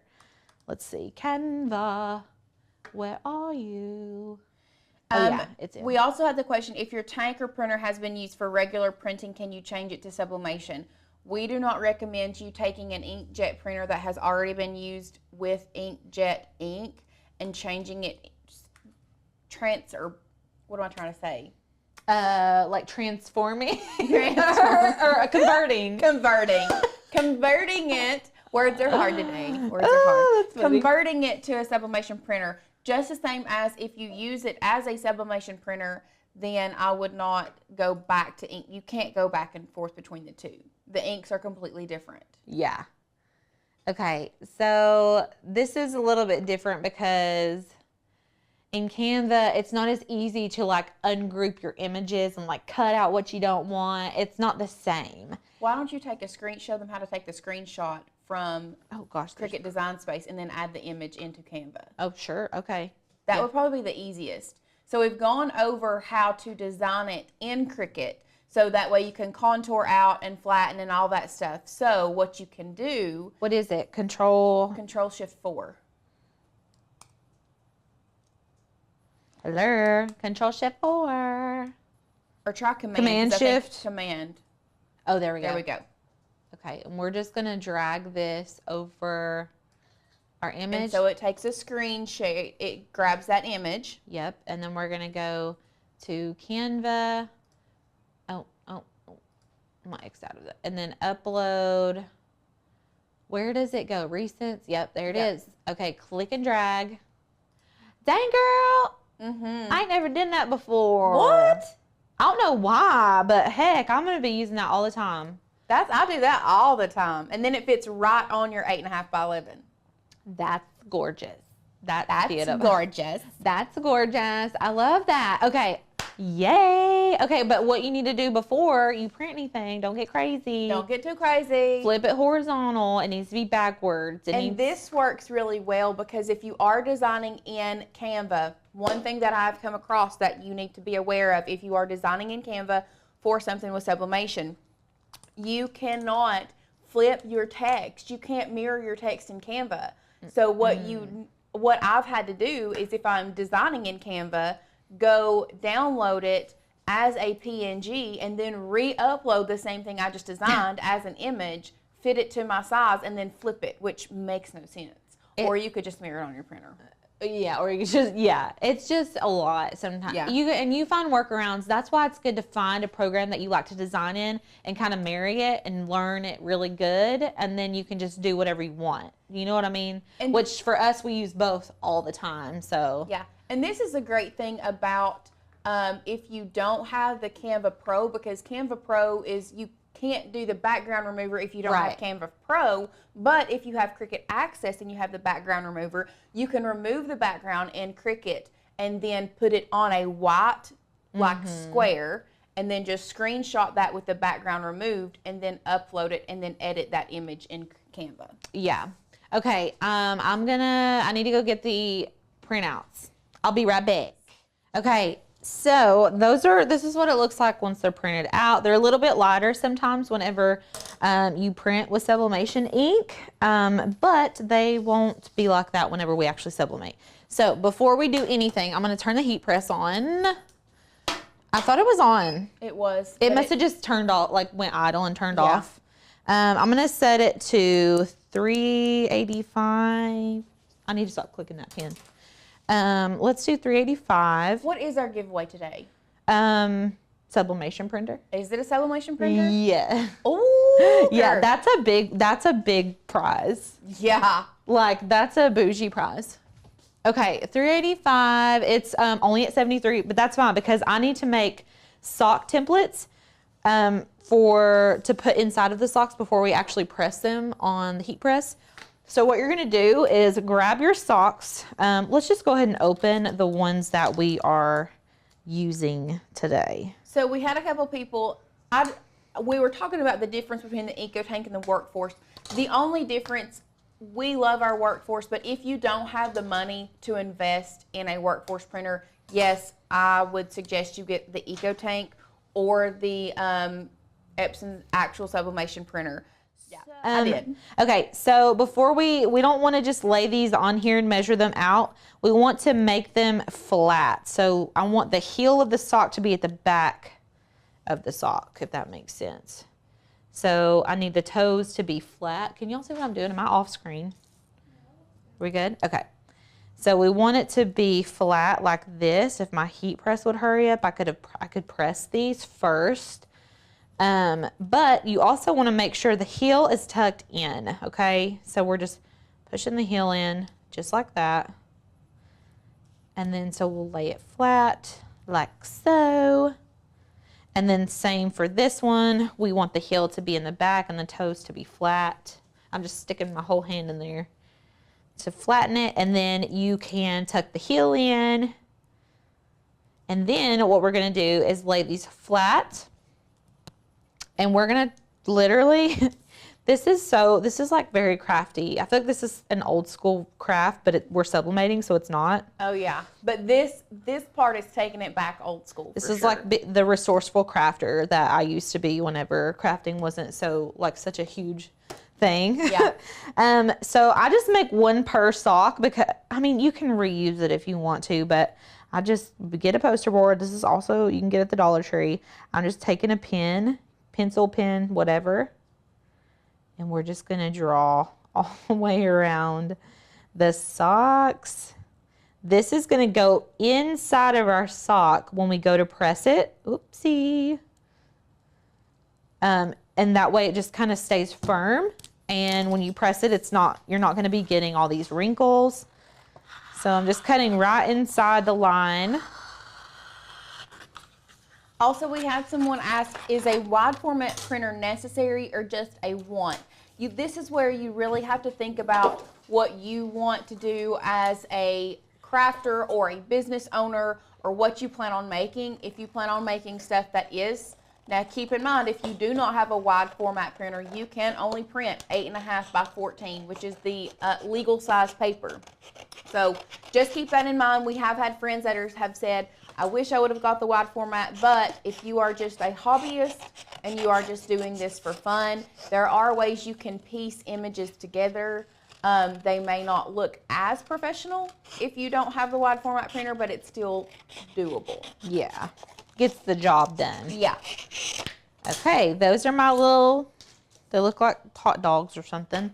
They're ready to go. And you also want to lint roll your socks before. So I'm just gonna get a new sheet of this. If you don't lint roll, it leaves these like little burnty blue situations, like fuzz, I guess it is. So the socks that she's working on actually come from Dollar Tree, and we couldn't even find a link for them. But if you will just like search on Amazon, polyester socks. And Walmart has these are all from Walmart. And this is one of these tube socks, Sublimated. So this is a polyester Walmart sock. These Fruit of the Looms are from Walmart. So any polyester sock is gonna work. Okay, I'm gonna tuck the heels back in. You just wanna make sure, and I'm probably gonna end up having to tuck them again. I should have just waited until I put my sock templates in. Okay, so what I'm gonna do next is take my little sock form and I'm just gonna slide it into my sock. Like I said, if you don't if you're planning on doing this a lot, you can get the actual metal sock form off of Amazon. But this has just worked for me because I was being impatient and I thought, well, why not? Why wouldn't it work, you know? And so I'm not gonna pull this tight, but I'm gonna pull it all the way to the top of my cardboard. So like my cardboard is here, I'm just pulling it there. You don't need to like pull it really tight or anything. Just needs to be just like this, and make sure it's centered. Make sure that line is right down the center, and then tuck your heel in. And you can see on this one where you can't tell, but the heel was tucked in just like that. So what we'll do next is go ahead and put this one in. And wait, what time is it? It's 12:45. Okay. Let's see here. Let's see. We did have somebody. So we did have somebody ask us if the giveaway was international or just for American members. That is something that we have been really expanding the last little bit. If I can find, a lot of times, our gift cards are for sure for everybody. Our Amazon gift cards, we do for our worldwide members. The actual giveaways, what we do is we normally go on Amazon or go somewhere and order them. If we can find them at a good price, then we, if we can find printers. I think right now Tanner is wanting to keep the giveaways for the gift cards international and everybody, and the actual stuff just for United States. Okay, so what I'm running into, and I thought that these were the exact same pair of socks, but they're a little bit longer. Just a little bit. So in these, I just left the toe white because I thought that was cute anyways. But here, the toe is going to be like that wide, which is fine. It would be cute to leave the toe and a little bit of the top white, though. Like, okay. Yeah, yeah, so. That is cute. Okay, so I'm just going to leave this top edge like this. So when I go to lay this on the printer, I'm sorry, the heat press. When I lay this on the heat press, I'm going to lay these socks side by side just like this. And I am going to take this piece of paper and I'm going to line it up. I don't know if y'all can see it on the camera, but there is like a little edge right there, and then I'm going to leave some of the toe white as well, and we're just going to press it right down on there. I'm going to go ahead and put my butcher's paper on my heat press. I don't think that it's ready though. It is at 285. Okay, I'm going to go ahead and press these, y'all. So I've got my socks right here. I'm lining them up. My drink's probably right in the way. So I'm lining up the top edges to one another. Normally we are like heat tape people, and I brought it in here just in case I felt like I needed it, but you don't have to necessarily use that for this. Don't come for me. Okay. And then I'm going to just line this up just like so. And you want the sublimation paper to be on top, and then you're going to put butcher paper over top of it. If you don't, that ink is going to stick to your press. It's going to get on everything else that you press. Trust us on that.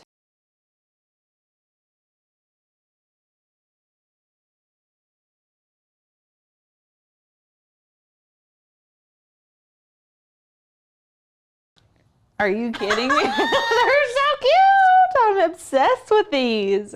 Is this not the cutest thing ever? Now, I saw a couple people saying, use your tape, use your tape. Y'all, this heat press is like, it is sandwiched. It is in there. Well, the thing about it, if we were doing a design that we didn't want to move anywhere, but this is covering the whole thing. Right, it's covering the entire thing, and it's pressing straight down, and all you do for the back is flip it over, and we're gonna do the same exact thing. So just get your new butcher's paper, and you can even see it sublimated onto my butcher's paper, which is hilarious. I'm gonna lay one down. This is gonna be my top sheet actually. Okay, these butcher paper rolls last forever, y'all. This is the same rolls since the first time they ever bought any, so if that tells you. Okay, I'm laying them in face down. I'm gonna take my other sheet and I'm gonna line it up just like we did on the front, okay? I'm doing this for 40 seconds at 385 degrees. 40 seconds at 385. Here we go. Ooh. This is the Starcraft press, and they've been available on 143vinyl.com. So if you love this press, it is gorgeous, beautiful. I love it. Oh, this is the back. You can't even see. You can see like where the heel was, but like that's it, y'all. Is that not fresh? Okay, I'm gonna take the forms out. I will say, if you have foam board, like what I did the first time I ever made these was use foam board, the core of the foam board stuck to the inside of my socks, so don't do that. Yeah. This poster board little hack is amazing. Yeah, I really love the poster board. This is it. That's it, y'all. Done. I love them. Are y'all obsessed? I'm obsessed with these. Penny isn't even my dog, and I'm trying to wear these socks. You know? So somebody asked, can you please tell me the size of the new Epson Sublimation printer? It's just the same. It's set up to only print 8.5 by 14 is the largest that it can print. Size-wise, About that big. About that big. It's big. It's small. I mean, it's not smaller. Yeah. Okay, that's it. Oh wait, y'all want to see the side of the sock? Yeah, I can show you the side. Are y'all trying to come after me? This is the side. It's not a seamless pattern. Now you can do it seamless if you put your mind to it. Because I was being a little anal. But you can. I mean, it does get a little scary. Okay, I'm not gonna lie. If you don't get it right, it gets.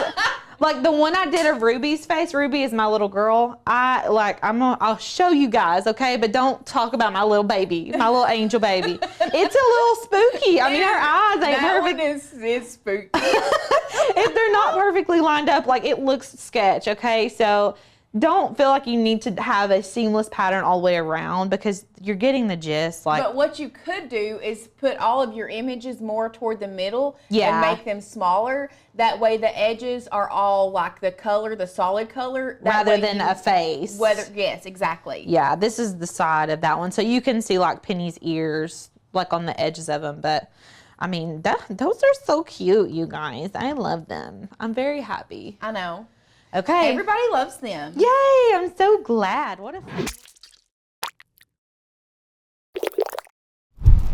And today, if you do sublimation and you are into sublimation, we have the hack of all hacks for you. Oh my goodness. Oh my goodness. Good stuff. It is so good.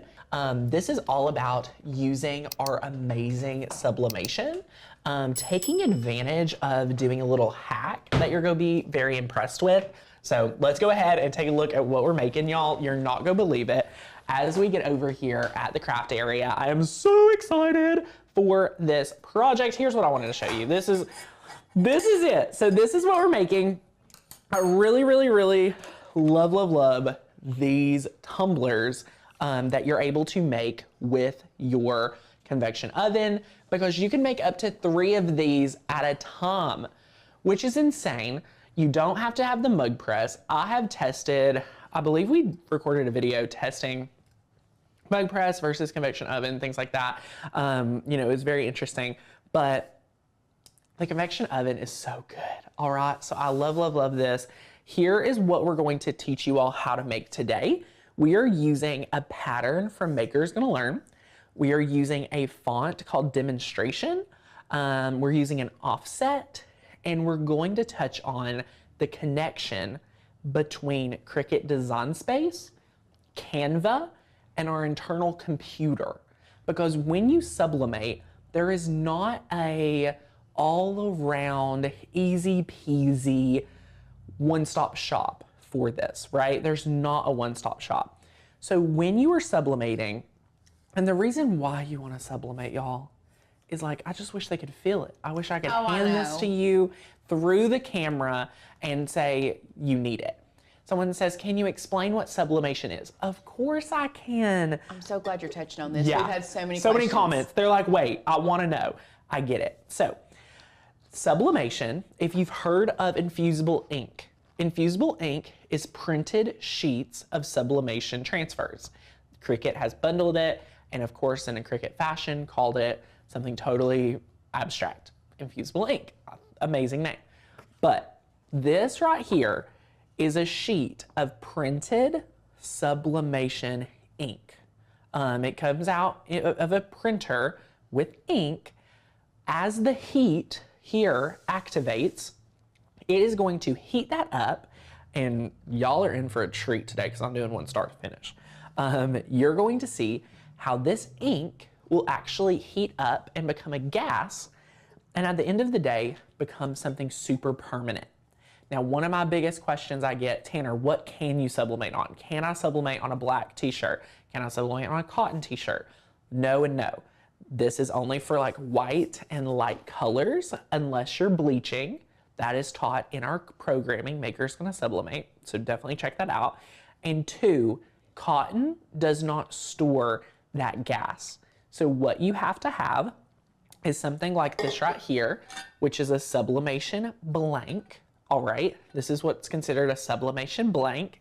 Click our link down below, look at our supply list. You can see this is a sublimation blank. There are so many. You can do car coasters. You can do, I mean, there's so many different blanks, like koozies, pillowcases. I mean, so many things, right? So I love sublimation, but you can also do polyester fabrics. So you could get a t-shirt that is 65% poly mixed with cotton, and that would be able to sublimate. The more polyester, the better it will be when you sublimate. The broader, the more vibrant colors and things like that. Does that give everyone a nice intro It gives to sublimation? a great Because intro. I want to have a good base before we move on. Great intro. A couple things, questions that I've had that I'm going to touch on real quick. Let's do it. You cannot use inkjet printer ink. You can use an Epson EcoTank, which is technically an inkjet printer. However, you must convert it into a sublimation printer using sublimation ink. And there are plenty of great sublimation inks out there. We're not going to go into which ones are better. We do teach on converting your printer in the course. We do touch on our philosophy of inks. There's a lot of training that can go into this. So yeah, great question. Next one is somebody asked if it comes out of the ink, out of the printer wet. It does not, but you do not want to put your fingers on any type of sublimation paper. No, because if I scratch it, it will not transfer the same. It won't transfer the same. Yep. And then there was, somebody asked what it feels like. It feels like nothing. It absolutely feels like nothing. Yeah, like if I close my eyes, I'm like, I don't feel it, I don't see it. Yes. It's weird. You do not need to do this in your kitchen oven. No. You need to have a special small convection oven, because what happens... There's a gas. It is a gas. So yes, there was another question. Is there a smell? Yes, there is a very faint smell. Yeah, it's not bad. We are in a well-ventilated studio. Very large studio. Do not do this in a very small enclosed area without opening a window or some type of ventilation. Now, Susan says, I heard you need to print on laser printer paper and not inkjet. So Susan, here at Maker's Gonna Learn, we recommend using sublimation paper, which is from a brand called A-Sub. It is pretty much the standard when it comes to sublimation paper. It's awesome. Get you a pack of it. It'll be great. So it is so good. I love it. Last year, I focused on learning design space. Working with cardstock, would sublimation be right for me? Could you scroll up so I could see that comment just again? Oh, would love to learn sublimation, but out of my budget. Rosalind, believe it or not, like a lot of what you've learned will help you get into sublimation when you're ready. So I say keep your focus over there, and maybe this Christmas add in sublimation and things like that. Definitely something to save up for. So the oven we are giving away today, the more you engage, the more you show up, the more you comment, the better chances you have. And supplies, pretty minimal. The main supplies we have, I'm going to kind of bring it all into frame so you guys can kind of see what we're going to do, and then we'll go overhead and give you a close-up of our design. Now, if you're a sublimation pro, stick with me because you're going to see a little hack here today that you're going to be pleasantly surprised with. So we can go overhead now. Here's what we've got. We are using the heat gun for a special little hack. I cannot wait for you all to see that at the end, so get ready. We have our tape dispenser with heat-resistant tape. I will teach you exactly why you need the heat-resistant tape, so stay tuned. You will need this right here. This is a lint roller. The lint roller is going to help you remove any debris, anything off of your sublimation blank. For example, if there is dust on your sublimation blank, when you do that transfer, it is not going to allow it to sublimate properly. So you always want to make sure the debris is off of it and make sure it's good to go for the best quality. You don't want smudge marks, you don't want, sweaty hands, anything like that on here. You want to be careful and take care of it. We are using a pair of scissors today. I touched on it just briefly. We are using A-Sub paper, and we have printed this beautiful design. It's always going to print a little bit fainter than what it will come out on the actual design. We're getting some comments asking about our design today, and this is actually a Maker's Gonna Learn cut file that I'll be sharing with you. So if you're a member, you will be able to make this project. Okay, you will be able to make this project. Let me share with you all the finished one. Oh, Alicia worked so hard on this, and her name's on it, so I love that. So you can see the, I want to call it Terrazzo. Terrazzo. So you can see this beautiful design. I mean, it's so good. It's so awesome. We're using a font. I have a few sticky notes to keep me on task today. So I'm just going to move these sticky notes so I can like look at them better, because I want to make sure we do everything perfect. So our font today is Demonstrate. I love this font. When we do this font, we're going to add an offset. Oh, shout out to Crystal Williams, 4-year member. You're amazing. Go Crystal. Love all our members here. Kathy says, can you make this on an 8.5 by 11 piece of paper? So for this size, we are actually doing 9.3 by 8.2. So it would have to be a little bit smaller, but you could do something very, very similar. So yeah, let's just take another look at this right here. You are going to love it. I feel like this is a cult and I'm slowly being sucked into buying membership. No, I'm just, like, there's been a lot of people asking about resizing of this. So when we get this over into Canva, you can actually resize this in Canva to fit whatever you're doing. So somebody asked about like a mug or a larger tumbler or a smaller, I think somebody said something about a shot glass. Like you can resize your design and we will show you how. Yes. And the course is self-paced. So it's all pre-recorded, no interruptions, learn at your own pace curriculum. And the membership is linked down below. Click the link, get in. It's a little more than like 40 something cents a day. I want to say it's like 45 cents a day. So you pay a one lump sum for the deal today, but you get access for a full 365 days. So yay. Oh my goodness, Michelle, you're cracking me up. I love it. Aw, Tanner, how can anyone ever be sad around you? You're so happy and joyful. Thank you, Patty. We try our best here. The coffee really does help. It elevates. I mean, the coffee it's fantastic. It's fantastic. Denise, inside of Maker's Gonna Sublimate, I will teach you how to use Inkscape for sublimation. So I kind of merge the two together and make it really practical. I'm not just teaching Inkscape, I'm teaching what to use for sublimation and things. But let's go over, head over to the share screen. We are going to take a look. This is Maker's Gonna Sublimate. So you can go over, you can do one payment for the $70 off, or you can break it up into 2 payments. Again, only 2 days, so that's kind of crazy. You're going to learn everything you need. You're gonna be able to get this for an insane value. You're getting the 16 videos, more than 200 exclusive files. We, of course, are giving you that digital ebook so that you have everything you need to master it and have it organized. And you're going to be able to go from lost to really taken care of really quickly. We'll have over 7 projects start to finish you can create right away. You can read more of the nitty-gritty of each lesson.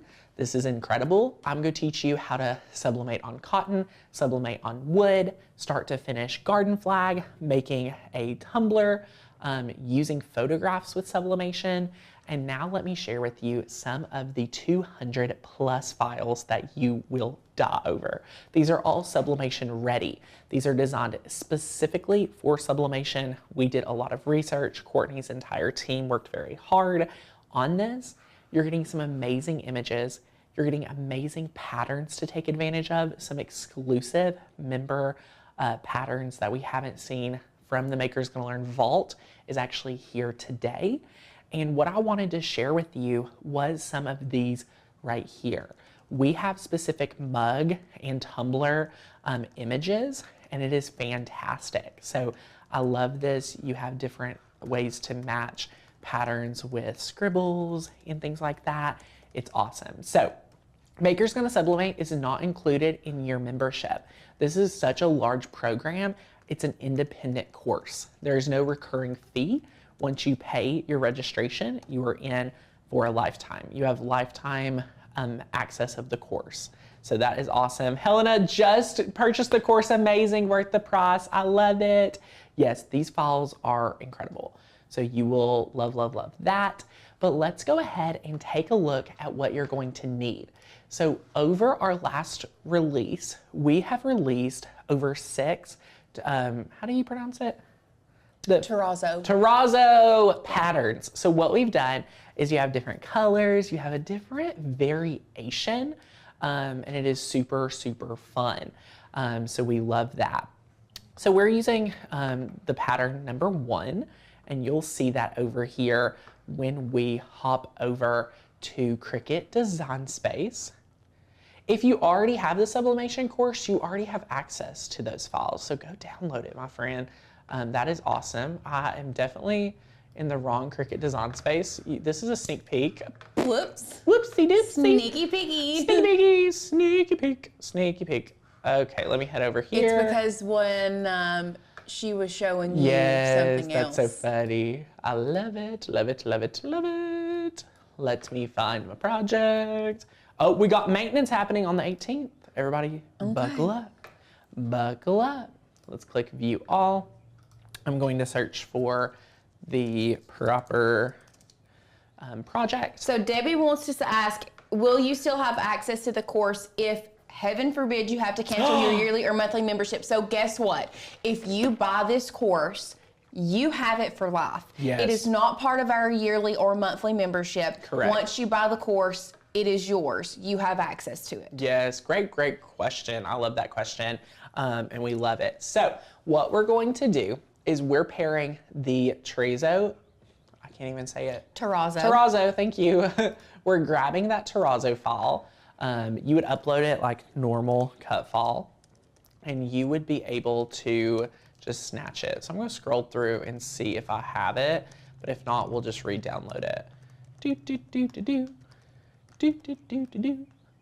Where is my file?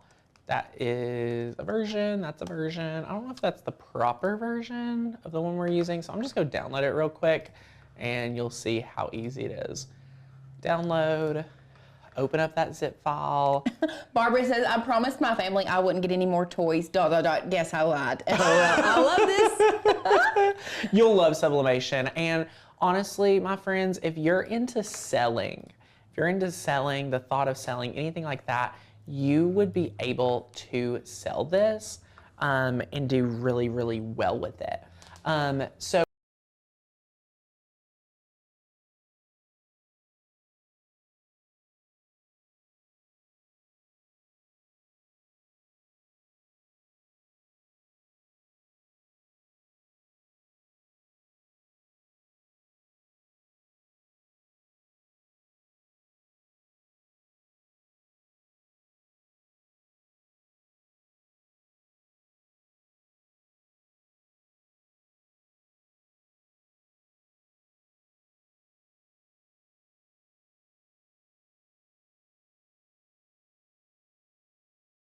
anyway, we have grabbed this file. There's 2 accidentally. So here's what the file looks like when you upload it. And we're just going to go ahead and size this width to 6.75. Now what I like to, oh, I typed in 7.75. 6.75, beautiful. And when you have this sized right here, here is what we're going to do, all right? We are going to now, after sizing it to there, we are going to grab a new text box and we're going to System and we'll see if we have our demonstrate font, which is right here. And look at this font. I mean, I can just put text on here, like it looks so good. So this is a Maker's Gonna Learn font. And we are just going to type out Alicia. Alicia, beautiful. We're gonna scale this down. And what we're going to do now is we are actually going to go ahead and press offset. We're offsetting this at 0.15. Beautiful. Look at that with rounded edges. We are going to press apply. And now, while we're selecting both of these layers, we're just going to go ahead and rotate. Do you see how I'm able to rotate this and it like kind of clicks? It clicks into place. How we're doing this is I'm pressing Shift.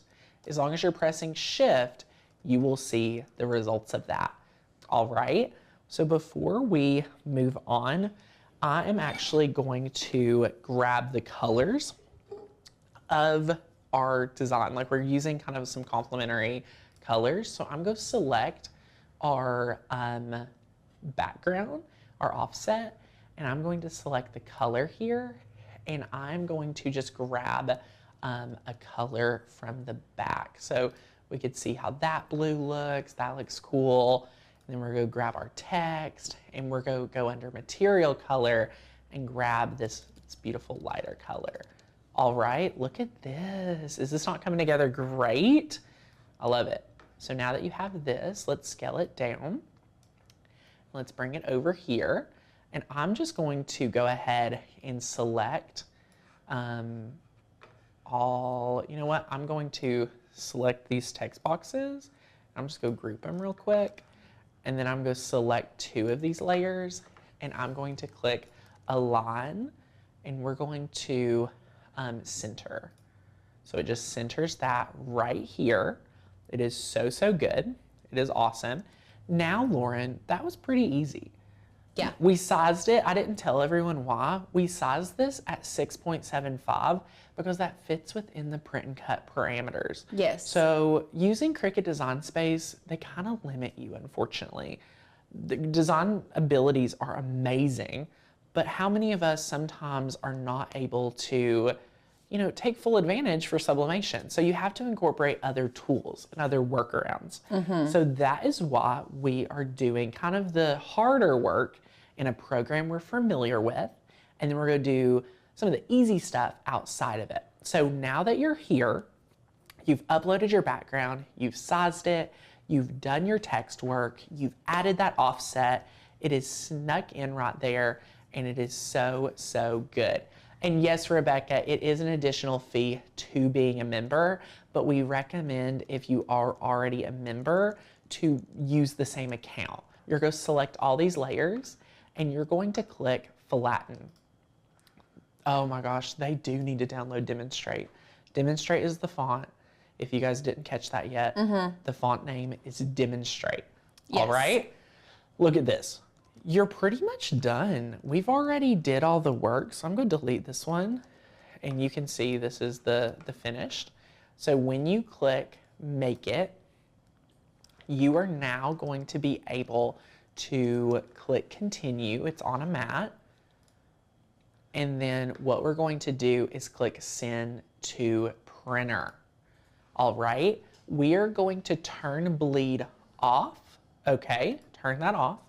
We are going to click Use System Dialog, turn that on, and then here's what we're going to do. We are going to click Print. Here's the crazy thing. This is why you have to be a member to learn all our tricks and be a subscriber here, because look, it says Preparing Print, and you're like, where is it? Well, y'all, if you're new to Cricut, look, it's behind you. Boom, look at that. How else would you know? So what we're going to do now is we are going to go down here to PDF, and we're going to click Open in Preview. And this right here, oh, I forgot. My design looked to be a little skewed, so let me go back.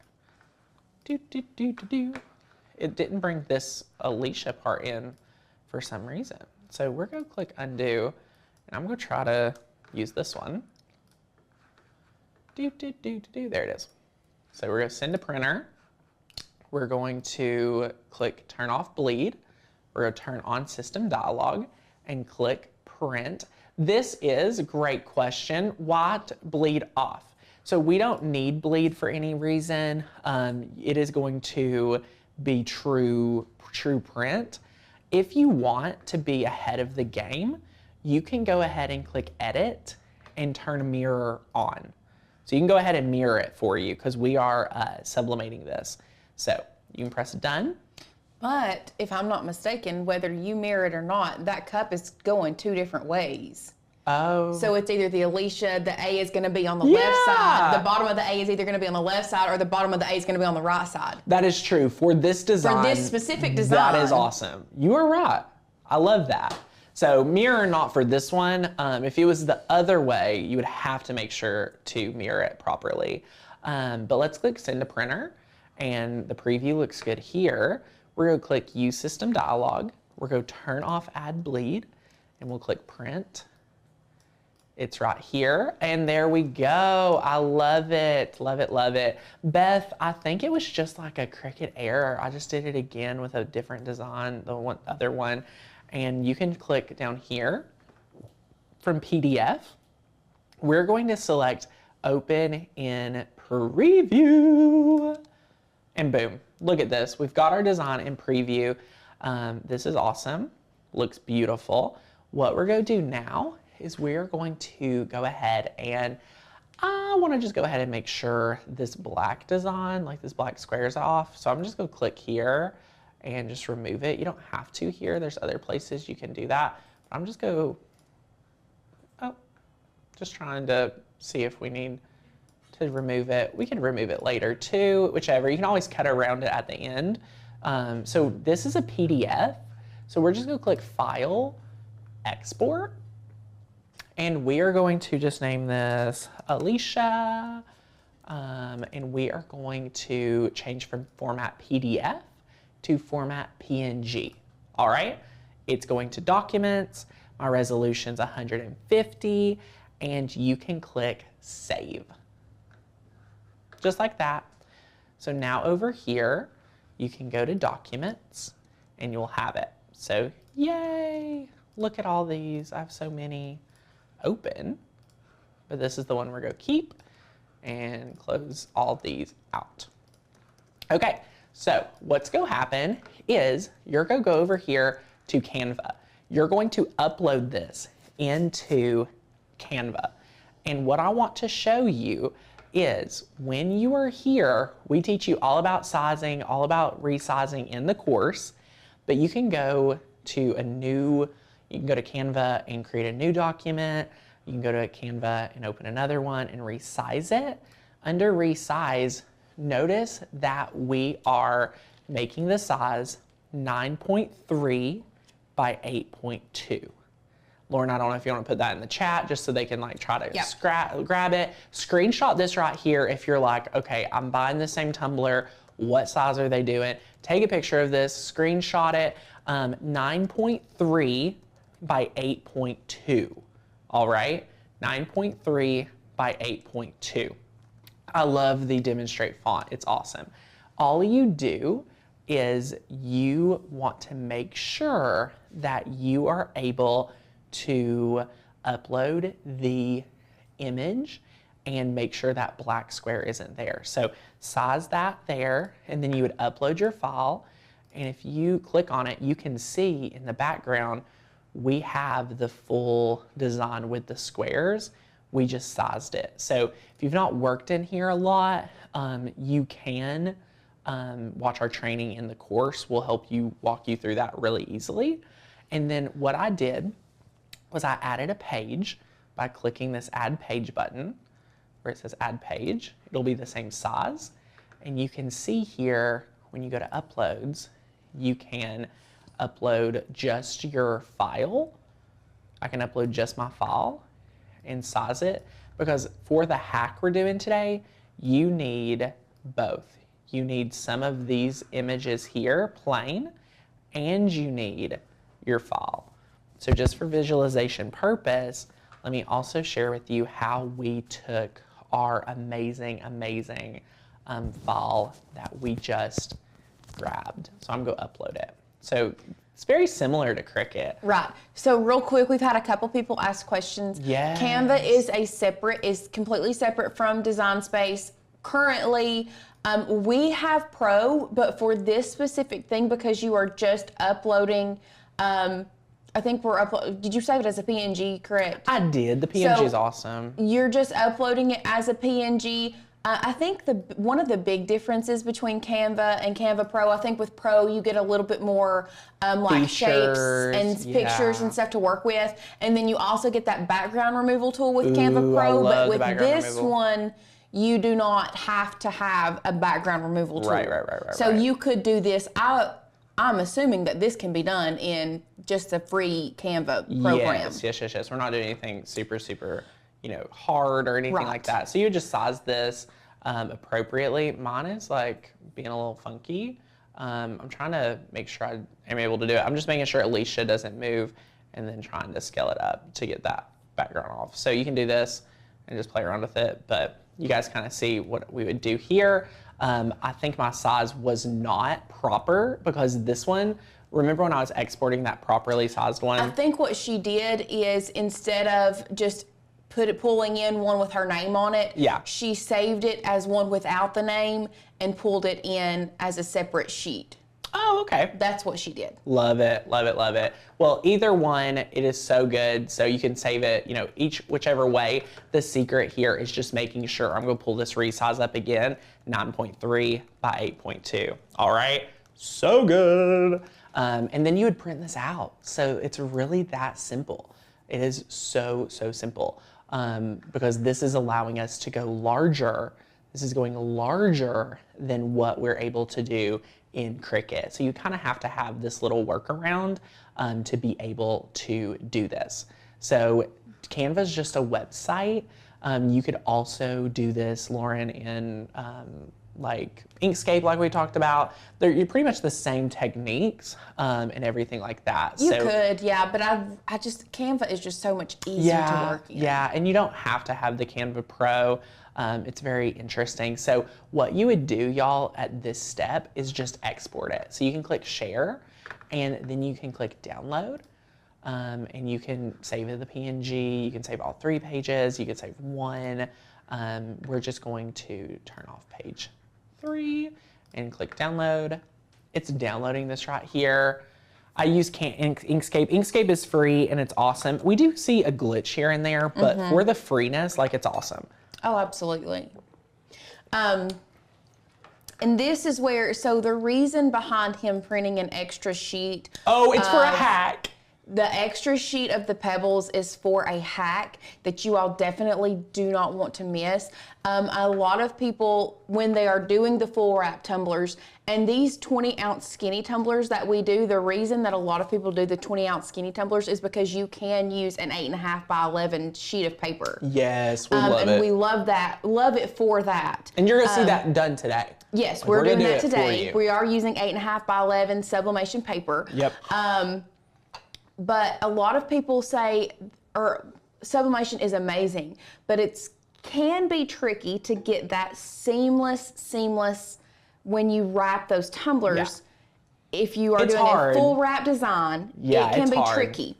It's hard. But so we are bringing you. We have a hack. You're going to be impressed. Yeah, sublimation. I think you're going to be impressed for the sublimation hack. So real quick, before, let's make sure we're still over in Canva, over on the share screen. I want to make sure you guys see this right here. You're just going to open these files and you're just going to print these out. You know what I mean? This needs to be, you know, if you want mirrored, this one, we don't have to mirror, as Lauren was sharing, so smart. We don't have to, but I want you all to start taking a look at these edges that look cut off. So you're going to see here in our hack that we're going to show you something really cool. And then we're going to print out a full sheet here, okay? So print this out. Why you need the course. I had a friend ask, Tanner, can you go over the course again? Yes, I'll go over it real quick here, but I'm going to say, I cannot give you all the tips, all the tricks, all the setting details that you need for this project in today's video. We would probably be here an extra hour trying to make sure you knew everything, okay? So you need to get the course if you do not have any clue on what your print settings should be, color settings, things like that. We teach that in the program. So this is what we've got. You're gonna print these out.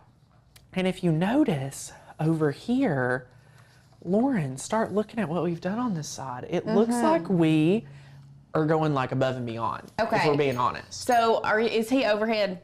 Yeah. So what you're seeing now, it looks very jacked up. We've cut any edge, so any design here that has the straight edge is I'm going to cut out this side too. So I'm just going to grab my scissors, being mindful to not scratch the paper. Yes. Lauren, my hands are not sweaty right now. Praise God. Praise. So this is good. But like this little image, there's a straight line here. So I'm just going to cut this off. And you might be saying, Tanner, this is going to look even worse. No.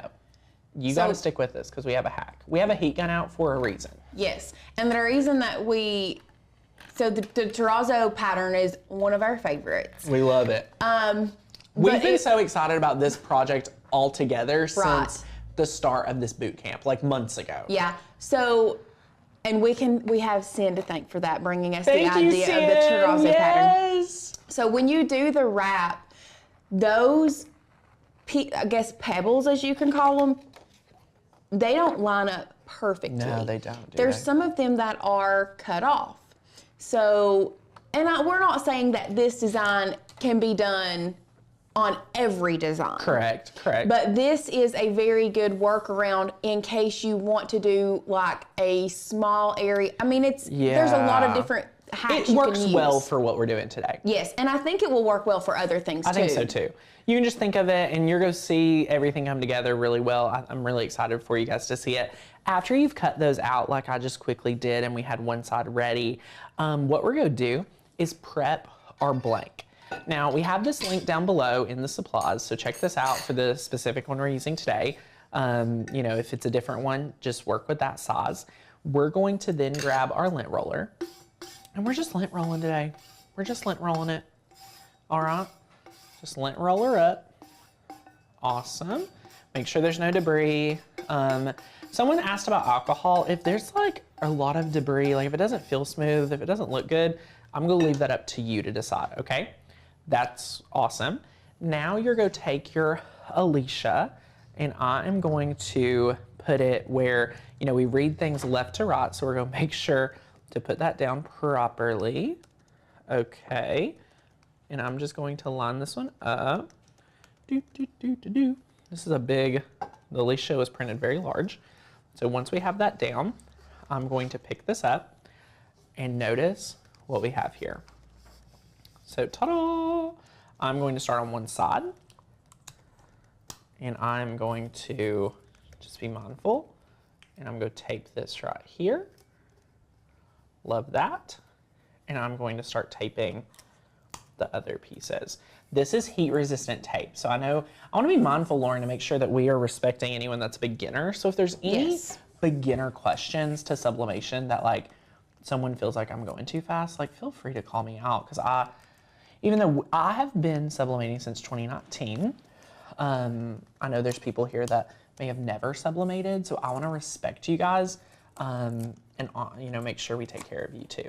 So feel free to ask your question. There's no silly questions here, I promise. If you all notice, this is my favorite way to tape the top. I love to do this. This is like very therapeutic to me. Yeah. I love taping tumblers. So this is gonna be just like fun Q&A. If you've never taped a tumbler, I teach you exactly how to do this in the course. You can do it whichever way you want. I sometimes do it this way. I'm gonna show you another way I tape it after we pretty much tape quite a bit. Okay. Look at this right here. I'm just taping it up. Love it. And this is like, you're gonna use quite a bit of tape. So like just stock up on heat resistant tape when you get started too. We love that. And yes, so sublimation is a lot like the Cricut infusible ink. It is, yeah. All infusible ink is sheets of printed sublimation.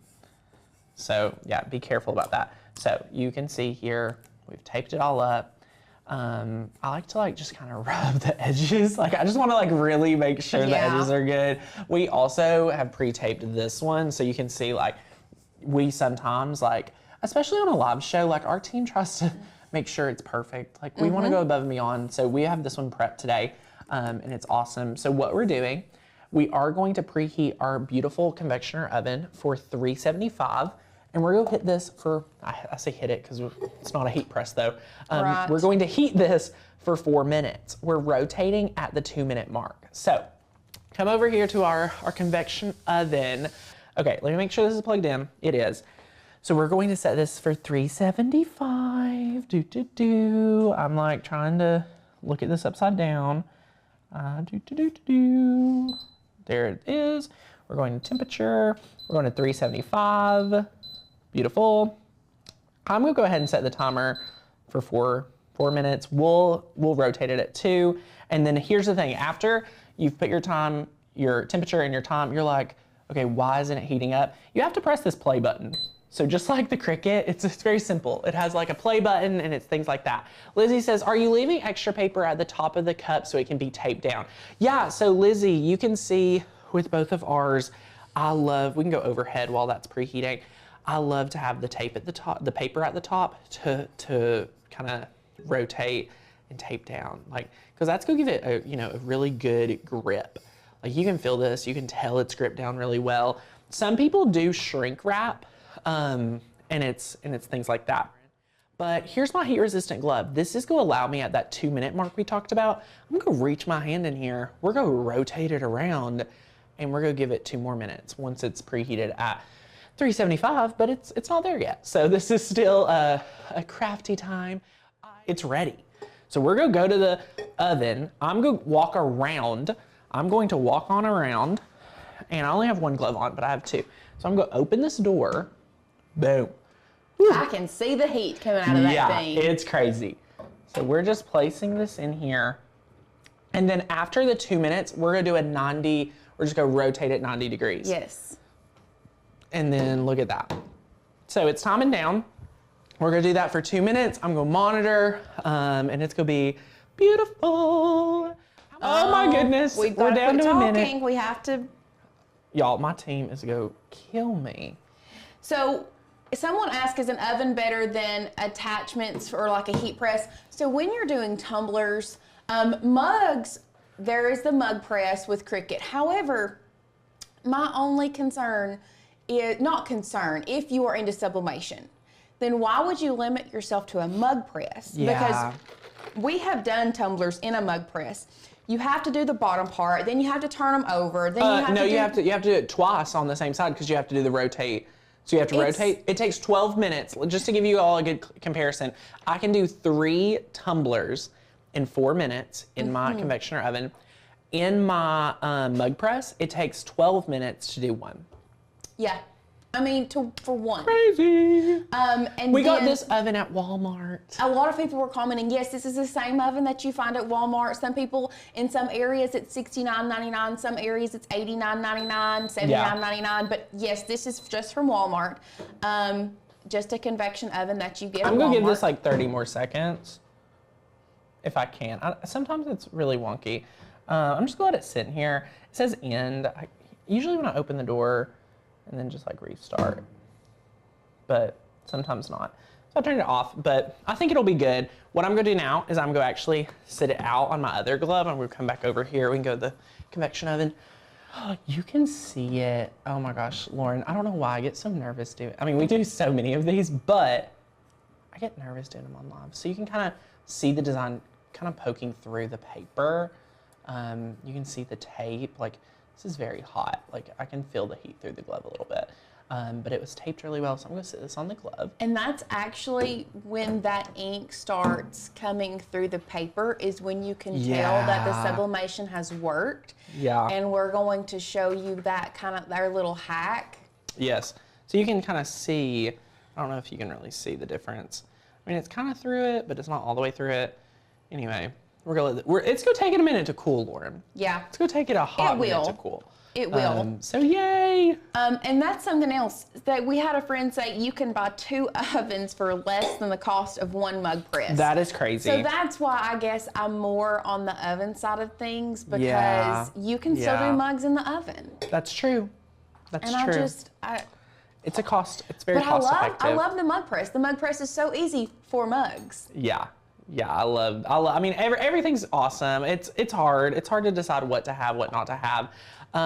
Yeah, the shrink tape, it didn't take too long at all. You can use this on a mug, but I love the mug press for the mug. I don't know, it's hard. It's hard to determine, but you can make it. You can make this work. If I'm gonna do just a mug in here, get that tray, because it's not gonna do it's so tall. So you need the tray. If you have the tray for the mug, you'll be fine. You'll be good. Go back if you just tuned in with us, you've gotta see it. And yes, we have the link for this specific tumbler we're using in the description box down below. Rachel said, I just bought a mud Hey, press. Rachel. Should I return it and get a convection oven? I mean, it really It's up to you. depends. That's up to you. Up to you, my friend. It depends on what you're doing. Are you doing sublimation? Are you Yes. planning Yes, on yes, doing yes. tumblers? Do you just want to do coffee cups? Like that Right. is, I really think that is a personal preference. We did use 8.5 by 11 sublimation paper. I said, I was talking towards the Cricut elements. Oh my gosh. I get so antsy, I can't, and then start ripping. I'm like, did it turn out okay? But yes, we did an 8.5 by 11 piece, and sorry. I'm so happy. I get so nervous. Y'all. With the pressure of boot camp, like. CJ, no, you cannot cook in that oven after sublimating. We have a specific sublimation oven Oh for my gosh. that. All right, who is here for the hack? First of all, This who hack wants is going to beautiful? below. Who wants to be able to sublimate like this? This is beautiful. Now, how are we gonna make this seamless? Look at this. We have a very, simplified edge. I was told to do something while it cooled and I didn't do it, so we're gonna do it now, which is cutting out our own little We did tell you. pieces. Yeah, I was told to do that. So during what the he's cooling. doing now, if you all saw those extra white pieces on that cup, that is because we cut all those half pebbles out of the terrazzo pattern. So this is the hack to make it look seamless. What he's doing now is he is cutting the full pebbles out, and you can choose which pebbles you want to place in the different like white areas. And this, y'all, this is what my mind did. This is what my mind did. This is mind-blowing. To Okay. me. Okay.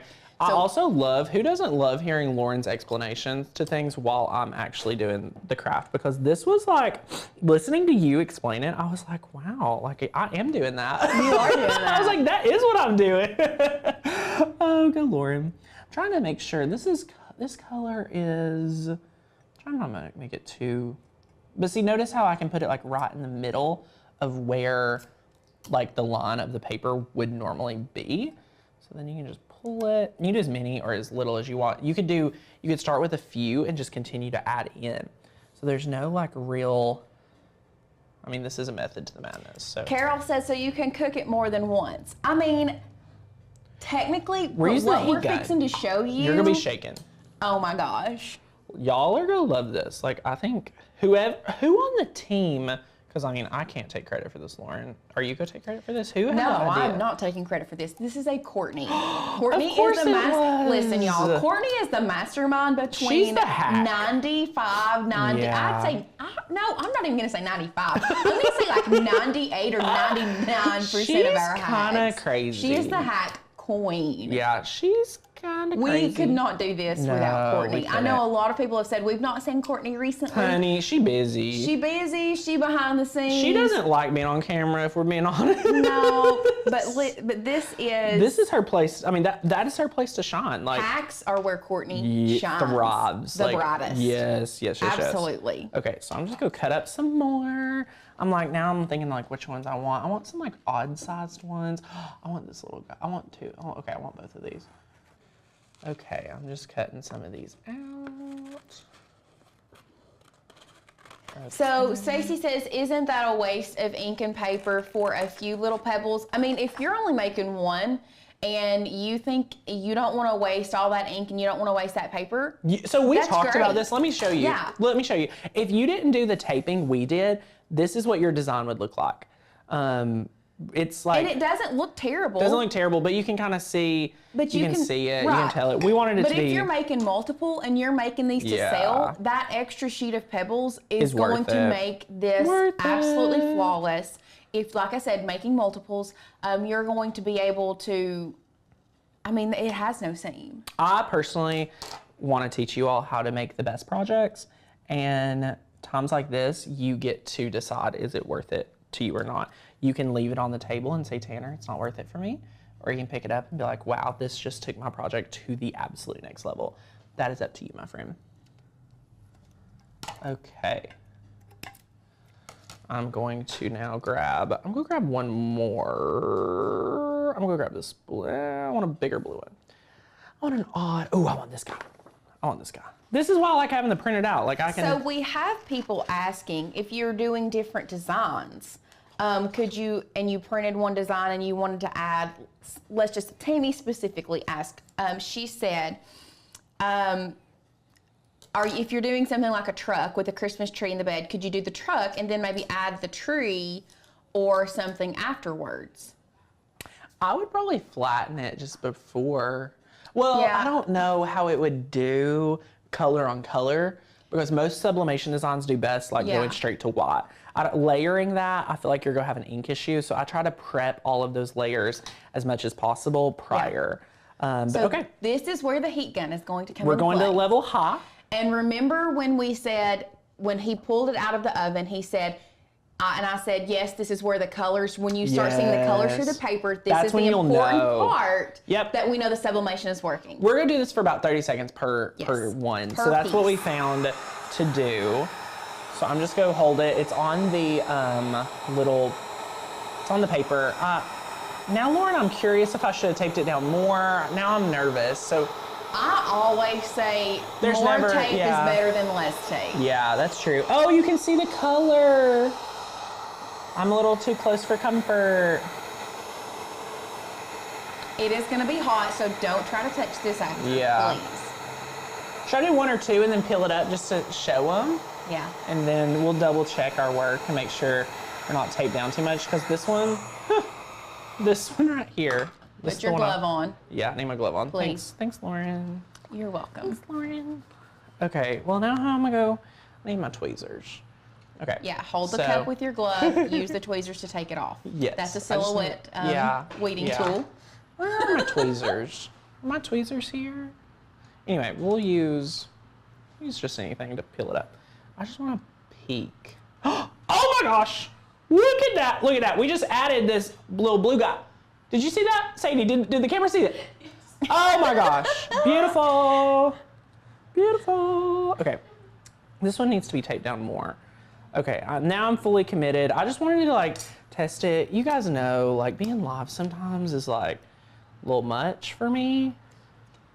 So this is this a Wagner heat gun? I love my Wagner. Wagner heat gun from probably Home Depot, Lowe's, somewhere. We're using it on high heat setting for about 30 seconds or until you see that ink come through the paper. Yeah. That way you know that it has transferred over. Yeah. And I will say, if you get too close, it could catch on fire. So this is like, be careful. I will say I'm within 10 feet of my fire extinguisher because we are in a corporate office and it has been serviced. Somebody said your tweezers are right next to the keyboard. No, maybe not. What? Okay. I don't know, maybe. I can't see from here. They're scissors. Oh, Rebecca also had a good suggestion. She said the extra stuff, the extra paper that you don't use, you could use on like a car coaster. Ooh, I love a car coaster. Yeah, I can make like 3 or 4 car You could coasters. make small things with it. It would be Yeah, great. you totally could. You totally could. Yay! I did get so excited. I get so excited. We're just crafting away here.